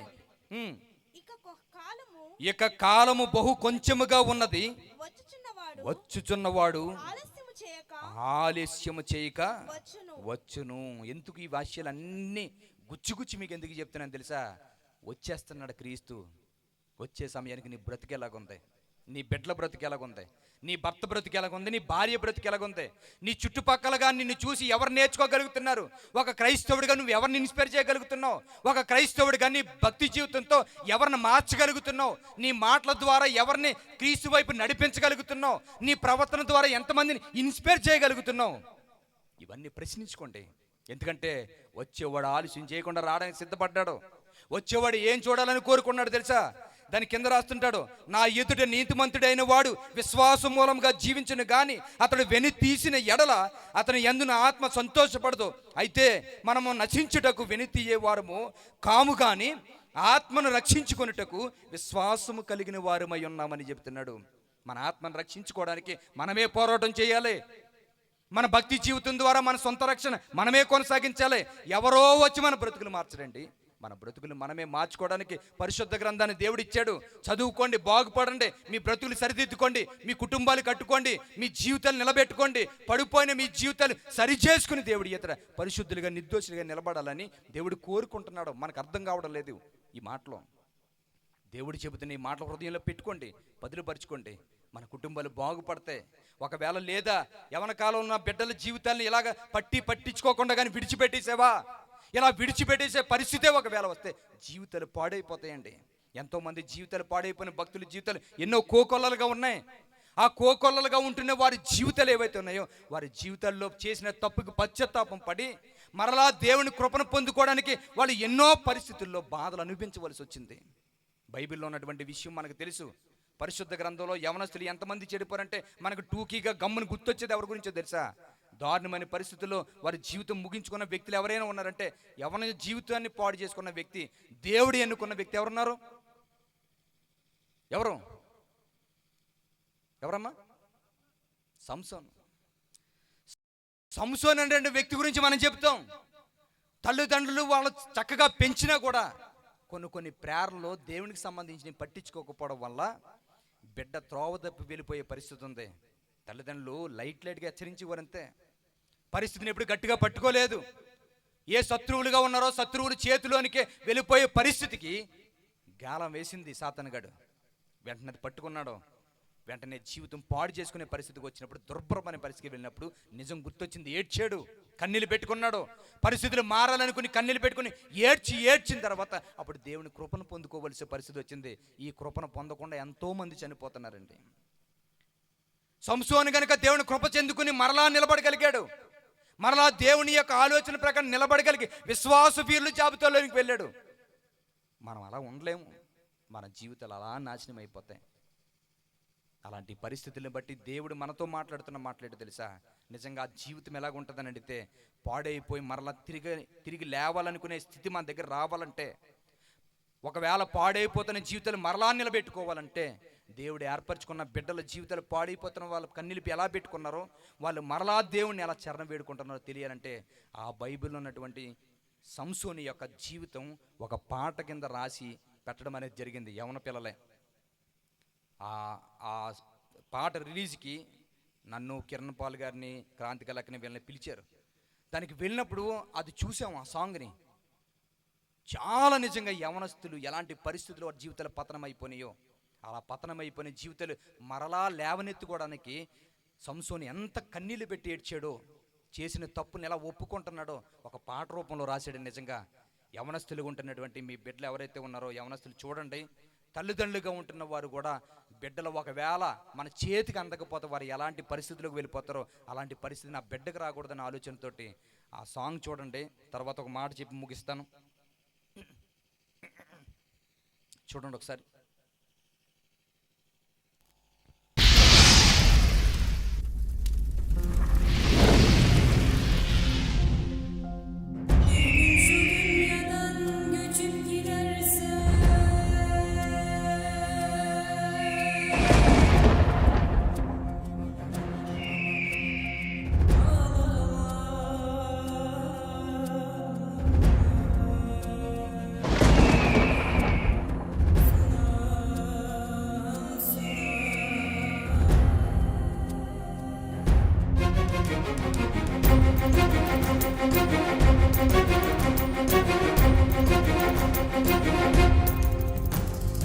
యవ్వనులారా, నేటి కాలపు వ్యామోహపు కోరికలే ఈ లోకపు గుర్రాలై తిరుగుతుంటే,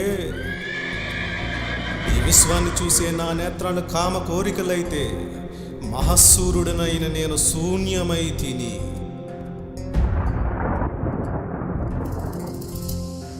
కొదమ సింహము నా ఎదురుగా వచ్చి గాండ్రించినను, వేల మంది శత్రువులు నన్ను వెంటాడినను, నేను భయపడను.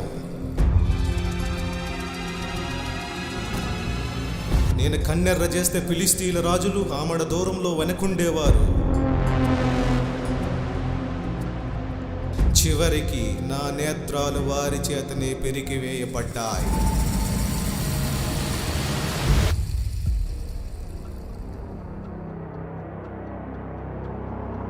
నా జీవితం అంధకారమైంది.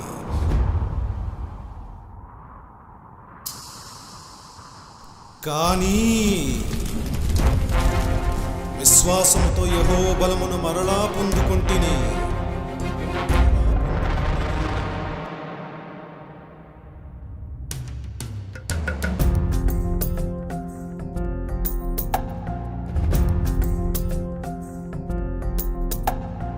ఎదలో ఆలోచన, ఎందుకో ఈ ఆలాపన, అది దేవుని తలంపు కాదని తెలిసిన, హద్దులే మీరి ప్రవర్తించిన, నా జీరు అనే ప్రమాణమును మరచిన,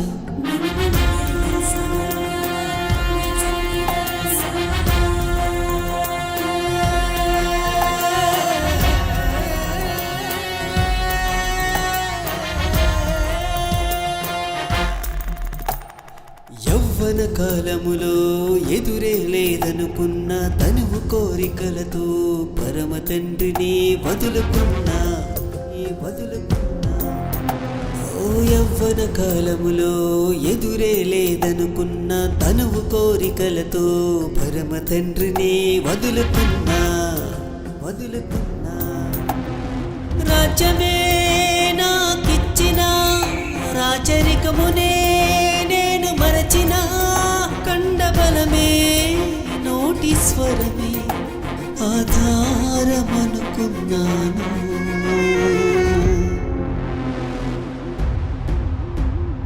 అధిపతినయ్యున్న నేను అంతుడనై తిరుగుతున్నా.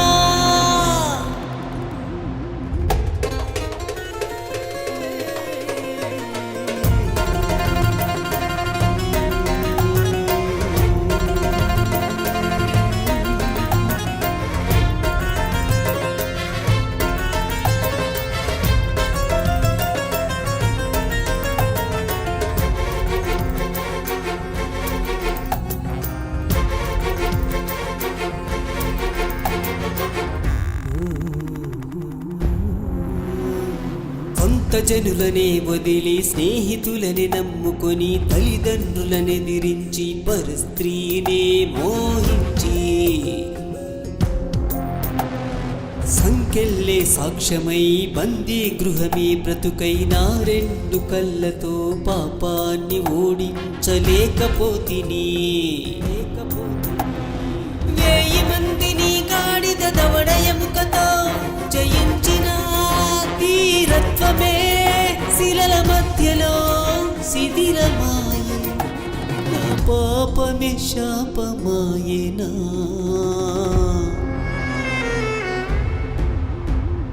నిస్సహాయుడైన నేను నీ శక్తిని మరల పొందుతున్నా.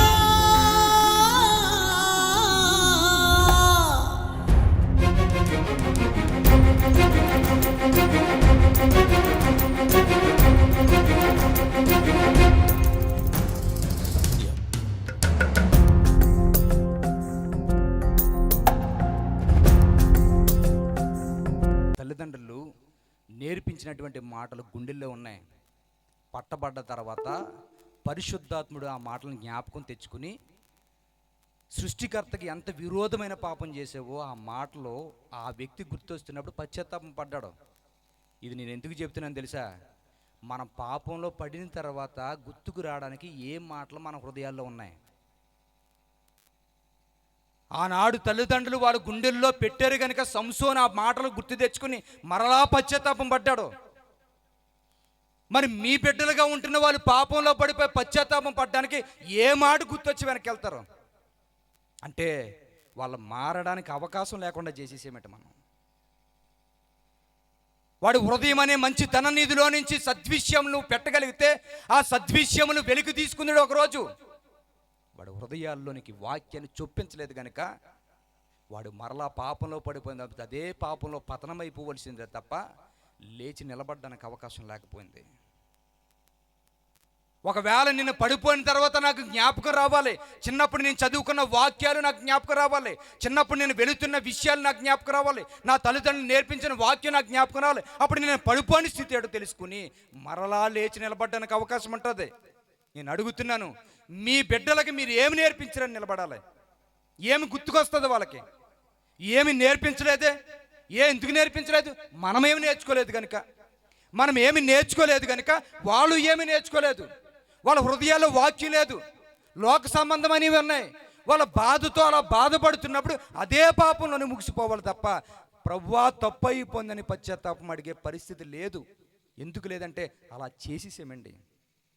అలా చేయడానికి గల కారణం ఏంటి తెలుసా? మనమందరం సాతానుగాడి యొక్క హస్తాల్లో బందీలుగా బానిసలుగా మారిపోయాం. అందరూ మారిపోయాం. బానిసలుగా మారిపోయాం కనుకే వాడు సమాజాన్ని వాడికి నచ్చినట్టుగా వాడికి తిప్పుకుంటున్నాడు.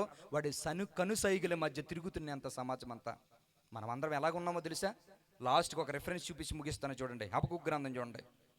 హబక్కూకు గ్రంథం 1వ అధ్యాయం. హబక్కూకు గ్రంథం 1వ అధ్యాయం 14వ వచనం దగ్గర నుంచి జాగ్రత్తగా చూడండి ఒకసారి.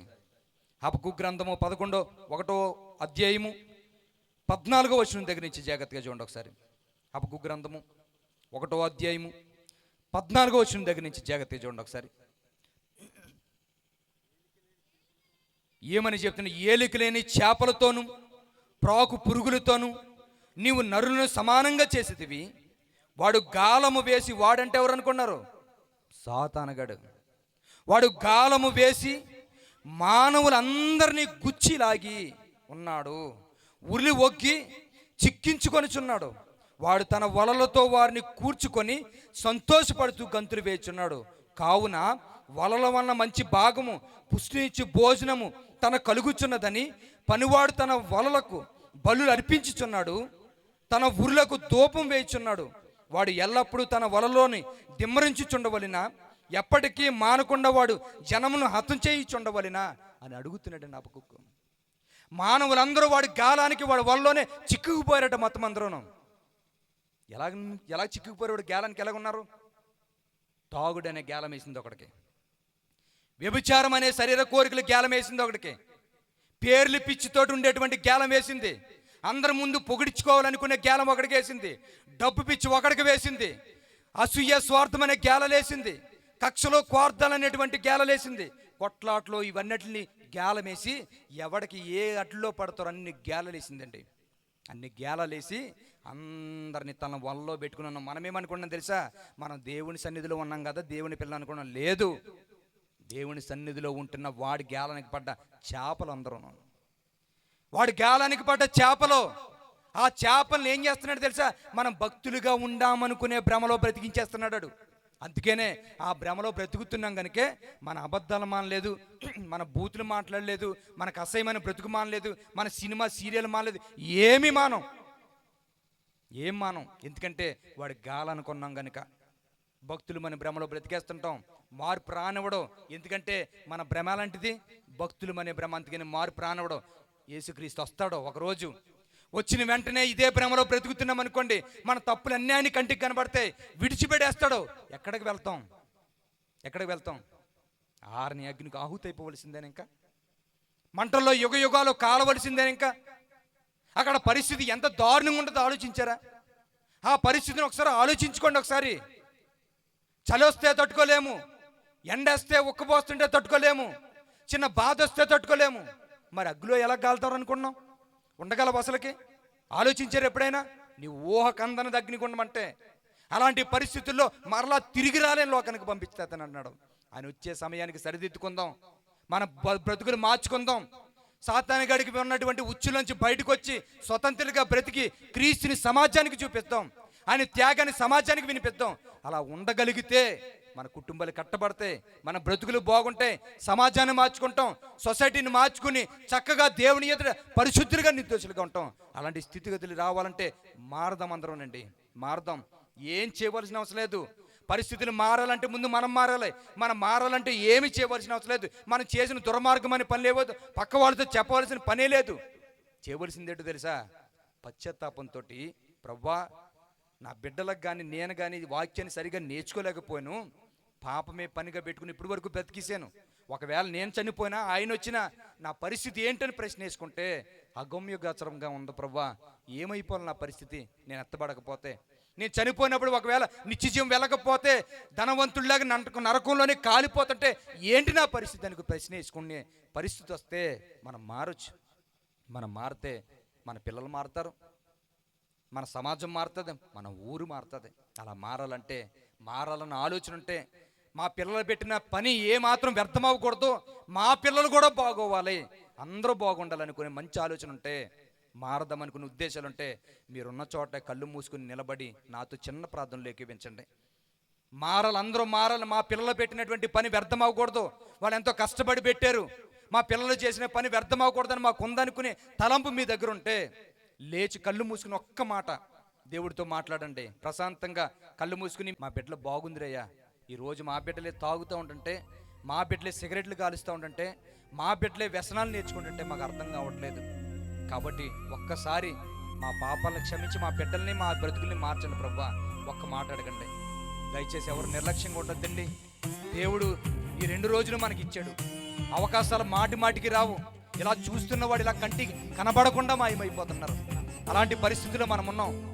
కాబట్టి ఆ పరిస్థితులను బట్టి మనం జ్ఞాపకం తెచ్చుకుని దేవుని ఉన్నతమైన ఉద్దేశాలకు మనం అందరం నిలబడడానికి ప్రతి ఒక్కరు కూడా క్షమాపణ దొరికేనా, క్షమాపణ స్థితిలోనే మన జీవితం ముగిసిపోతే ఏమైపోవాలి.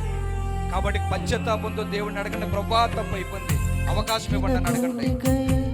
తిరిగిన కుక్కలా ఎన్నో మారలో తిరిగి తినయ్యా,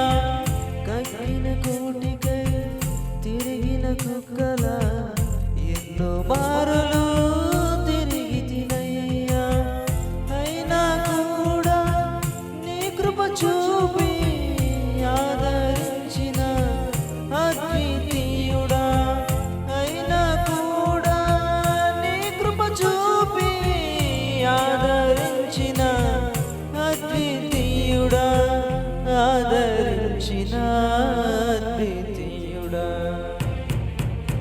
యేసయ్యా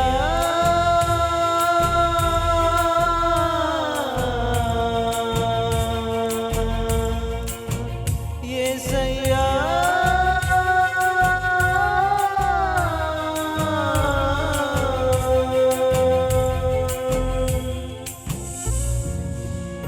ఎందుకంటే మన పరిస్థితులు ఎలాగున్నాయో మనకు తెలుసు. పడిపోయిన జీవితం లేవనెత్తాలంటే దేవుని మాటలు నేర్చుకుని మన జీవితాలు సరి చేసుకోవాలి.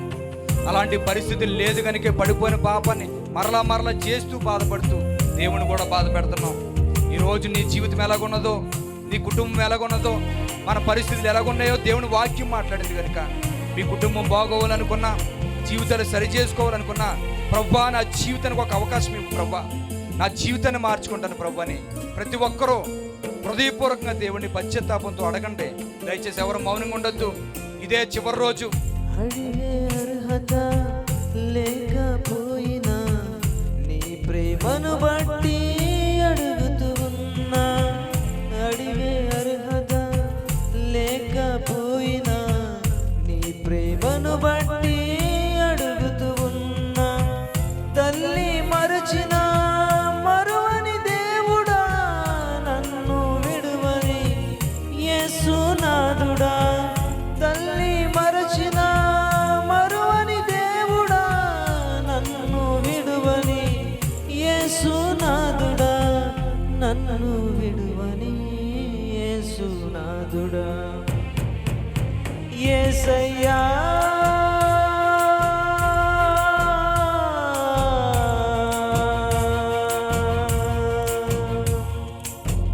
యేసయ్యా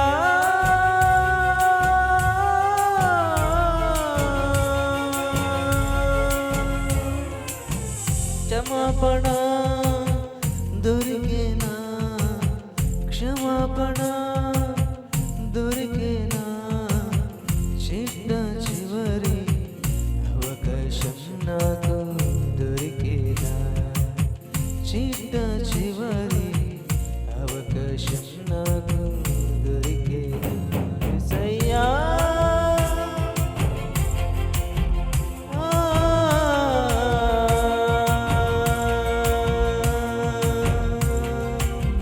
యేసయ్యా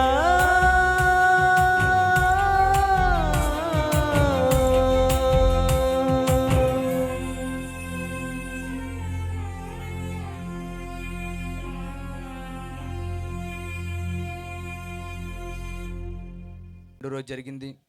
ఈరోజు నేను నా ఇంటికి వెళ్ళిపోతాను, మీరు మీ ఇంటికి వెళ్ళిపోతారు. కానీ దేవుడు అడుగుతున్న ప్రశ్న ఒకటే ఈ రాత్రి, ఏమి మారి నువ్వు వెళుతున్నావు? ఎప్పుడు వచ్చినట్టుగానే వచ్చి వెళ్ళిపోతున్నావా? ఎప్పుడు ఉంటున్నట్టుగానే ఉండే పరిస్థితుల్లోనే వెళ్ళిపోతున్నావా? ఏమైనా మార్పు వచ్చిందా? మార్పు వస్తే నీ జీవితాలు కట్టబడతాయి, నీ కుటుంబం బాగుంటుంది, నీ పిల్లల భవిష్యత్తులో ఎదగడానికి అవకాశం ఉంటుంది. ఇంకా ఇదే పాపపు జీవితం అంటావా? హఠాత్తుగా ఏదో ఒక రోజు క్రీస్తు రాకడన్నా జరుగుతుంది, మన మరణమైనా మన ముందు నిలబడుతుంది, తప్పించుకోలేం. కాబట్టి దేవుడు మన జీవితాన్ని మార్చడానికి ఒక అవకాశం ఇచ్చి ఈ ప్రాంతంలో ఉన్నటువంటి బిడ్డలను లేపి నిలబెట్టాడు. ఇది నీకు అర్థమైతే నా జీవితాన్ని మార్చడానికే దేవుడు నాతో మాట్లాడాడు, నా కుటుంబాన్ని మార్చుకోవడానికే దేవుడు నాతో మాట్లాడాడు.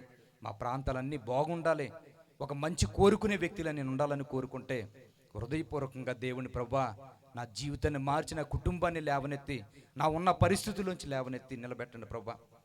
ఏ బిడ్డలైతే నిలబడ్డారో ఆ బిడ్డలతో పాటు నా బిడ్డలు కూడా కలిసి మంచిగా ఉండాలని నేను కోరుకుంటాను ప్రభు అనుకుని దేవుని ఇంద అడగండి. ఎందుకంటే పడిపోయిన జీవితం ప్రతిసారి పాపానికి వెళితే దేవుడికి కూడా బాధ అనిపిస్తూ ఉంటుంది. కాబట్టి అలాంటి పరిస్థితి మన జీవితంలో రాకుండా ఉండడానికి దేవుణ్ణి హృదయపూర్వకంగా ప్రభువా నా జీవితాన్ని కాపాడండి ప్రభువా, నా జీవితం మీద పాపంలోనే ముగిసిపోకూడదు ప్రభువా. ఈరోజు నేను ఇంటికి వెళ్ళిపోతాను, వెళ్ళిపోయే నేను ఒట్టిగా వెళ్ళిపోకూడదు ప్రభువా, మారిన మనసుతో వెళ్ళిపోవాలి, పాపాన్ని విడిచిపెట్టుకుని వెళ్ళిపోవాలి. మారలేకపోతే మారడానికి సిద్ధపడాలి. నీ ఎదుటి పరిశుద్ధుడిగా నిర్దోషిగా నేను నిలబడాలి ప్రభా. ఒక్క అవకాశం దయచేయండి. నా భార్య తెలియకుండా నేను పాపం చేస్తున్నాను, నా భర్తకు తెలియకుండా నేను పాపం చేస్తున్నాను, నా తల్లిదండ్రులు కళ్ళు కప్పి నేను నా పిల్లలుగా ఉంటున్నటువంటి నేను నా తల్లిదండ్రులు మోసం చేస్తాను ప్రభా. మా పాప బ్రతుకులు మోసపు జీవితాల్ని నువ్వు బాగు చేస్తానంటే నేను మొరపెట్టుకున్నాను ప్రభా అని ఒకసారి అడగండి. దేవుడు నిజంగా హృదయపూర్వకంగా నువ్వు అడగగలిగితే నీ బ్రతుకును మార్చి దేవుని ఎదుటి పరిశుద్ధులుగా నిర్దోషిగా నిలబెడతాడు, నిత్య జీవాన్ని ఇవ్వడానికని సిద్ధంగా ఉన్నాడు. కానీ మారతాననే మాట నీ నోటంట రావాలి. అలా వచ్చినాడు వెంటనే అని సిద్ధంగా ఉండి నీ బ్రతుకుని మార్చడానికి ఇష్టపడతాడు. కాబట్టి ప్రతి ఒక్కరూ నిర్ణయాలు తీసుకోండి. పరిశుద్ధుడా పరలోకందరూ మా కన్న తండ్రి, మీ ఘనమైన నామానికి కృతజ్ఞతాస్తులు చెల్లించుకున్నాను దేవా. మీ విలువైన అమూల్యమైన భాగ్యాన్ని మాకు అనుగ్రహించి మొదటి రోజు ఇప్పటి వరకు తండ్రి నాన్న నీ అమూల్యమైన వాక్కులతో మీ పిల్లల హృదయాల్ని నేరుగా తండ్రి నాన్న తట్టి మాట్లాడేవు ప్రభా. వారి జీవితాలు పతనం అయిపోవడానికి, వారి బిడ్డల జీవితాన్ని ఇలా అయిపోవడానికి గల కారణాలు కేవలం తండ్రి నాన్న తల్లిదండ్రులుగా ఉన్నటువంటి మీ పిల్లలుగా ఉంటున్నటువంటి బిడ్డలని చెప్పే ప్రభా. ఈ వాక్యాన్ని విన్న బిడ్డలందరూ కూడా వాళ్ళ హృదయంలో పొడవబడి ఎంతమంది అయితే కన్నీళ్ళు గార్చి పశ్చాత్తాపంతో వారి జీవితాలు వారి కుటుంబాలు బాగు చేసుకుందాం అనుకుని ఎవరైతే అడుగుతారో ప్రభా, వారి ప్రార్థనలకు జవాబు లేని దానిగా చేయకుండా జవాబు దయచేసి నిలబెట్టండి ప్రభా. మీ చిత్తమే మీ బిడ్డల పక్షాన్ని జరిగించండి. ఎంతమంది అయితే ఈ పనిలో పరిచారులుగా తండ్రి నాన్న యవనస్తులు నడుము కట్టుకుని ఈ పని చేశారో ప్రభా, వారి చదువుల్లో కానీ వారి ఉద్యోగాల్లో కానీ వారు చేస్తున్న పనిపాట్లో కానీ దీవించి ఉన్నతంగా నిలబెట్టి ఇలాంటి ఉద్యోగాన్ని తండ్రి నాన్న అనేకమైనటువంటి సందర్భాల్లో లేవనెత్తడానికి కృపను అనుగ్రహించండి.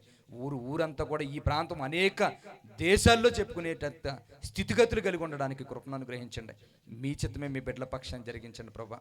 తండ్రి ఇంకా అనేక మంది యవనస్తులు పట్టబడి అనేక మంది యవన కాల జీవితాన్ని కాపాడుకుంటూ మీ కుమారుడు పక్షాన్ని క్రీస్తు సైనికులుగా నిలబడే స్థితిగతులు దయచేయండి ప్రభా. ఎవరైతే పాడైపోతున్న కుటుంబాలుగా ఉన్నాయో తండ్రి, వారి కుటుంబాలు కట్టుకోవాలని ఇష్టపడితే వారి కుటుంబాలు కట్టండి ప్రభా. ఇంకా నేను పాపిగానే బ్రతుకుతున్నాను, నా కుమారుడు క్రీస్తుయే నా రక్షకుడని ఎవరైతే అంగీకరిస్తారో ప్రభా, వారి పాపాలు కడుక్కుందాం అనుకున్నారో వారిని నిలబెట్టి తండ్రి నాన్న నూతన జీవం ఇవ్వడానికి ప్రభా నీ యొక్క ఎన్నికలో నిలబెట్టుకోండి ప్రభా. మీ చిత్తమే బిడ్డల పక్షాన్ని జరిగించండి తండ్రి. నా వెనకాల ఉన్నటువంటి సేవకులు చక్కటి పరిచర్యని కొనసాగిస్తున్నారు ప్రభా. చక్కగా వాళ్ళు చేస్తున్న సేవ పరిచర్య ఇంకా అనేకమైన ప్రాంతాలు విస్తరించులాగా అనేక మందికి తండ్రి వాక్శక్తితో అనేక మంది హృదయాన్ని మీ వైపు త్రిప్పగలిగే శక్తి మీ పరిశుద్ధాత్మ సహాయాన్ని వారి పరిచర్యకు దయచేయండి ప్రభా. మీ చిత్తమే మీ బిడ్డల పక్షాన్ని దయచేయండి ప్రభా. ఎంతమంది అయితే నాన్న మీ పిల్లలు వాక్యాన్ని విన్నారో వారందరూ కుటుంబాలు లేవనెత్తి భక్తి జీవితానికి ఏమాత్రం దూరం అయిపోకుండా వారు ఉన్నతంగా నిలబెట్టండి ప్రభా. బిడ్డలందరినీ మీ చేతికి అప్పగించుకుంటూ మరలా మీరు అవకాశం ఇస్తే మీ బిడ్డల యొక్క బాగోగుల్ని తండ్రి నాన్న మీరు చూసుకుంటూ ప్రభా ఉన్నతంగా నిలబెట్టి తండ్రి రాబోతున్న రోజుల్లో మీ కుమారుడు ద్వారా ఎత్తబడే పిల్లలుగా ఉండడానికి కృపను అనుగ్రహించమని, మీ బిడ్డల ద్వారా అనేకమైన కార్యక్రమాలు జరిపించుకోమని బిడ్డలందరినీ మీ చేతికి అప్పగించుకుంటూ మీ చిత్తమే మా పక్షాన్ని జరిగించి ఈరోజు వాతావరణం ఏమాత్రం భయపెట్టకుండా ఇలా ఉన్నదంటే కేవలం మీ కృప మీ ప్రేమ ప్రభా. మారాలని అవకాశం కొలిది మాకు ఇచ్చారు కనుక దీన్ని ఏమాత్రం వృధా చేసుకోకుండా మేమందరము తండ్రి నాన్న మీ అందరూ యథార్థమైనటువంటి జీవితాలు కలిగి ఉండడానికి అవకాశం ఇచ్చారన్న విషయాన్ని కృతజ్ఞతలు చెల్లించుకుంటూ మమ్మల్ని అందరినీ మీ చేతికి అప్పగించుకుంటూ క్రీస్తు నామాన్ని ప్రార్థన మీకు సమర్పించుకున్నాం కన్న తండ్రి. ఆమేన్. అందరికీ వందనాలమ్మా, అందరికీ వందనాలు.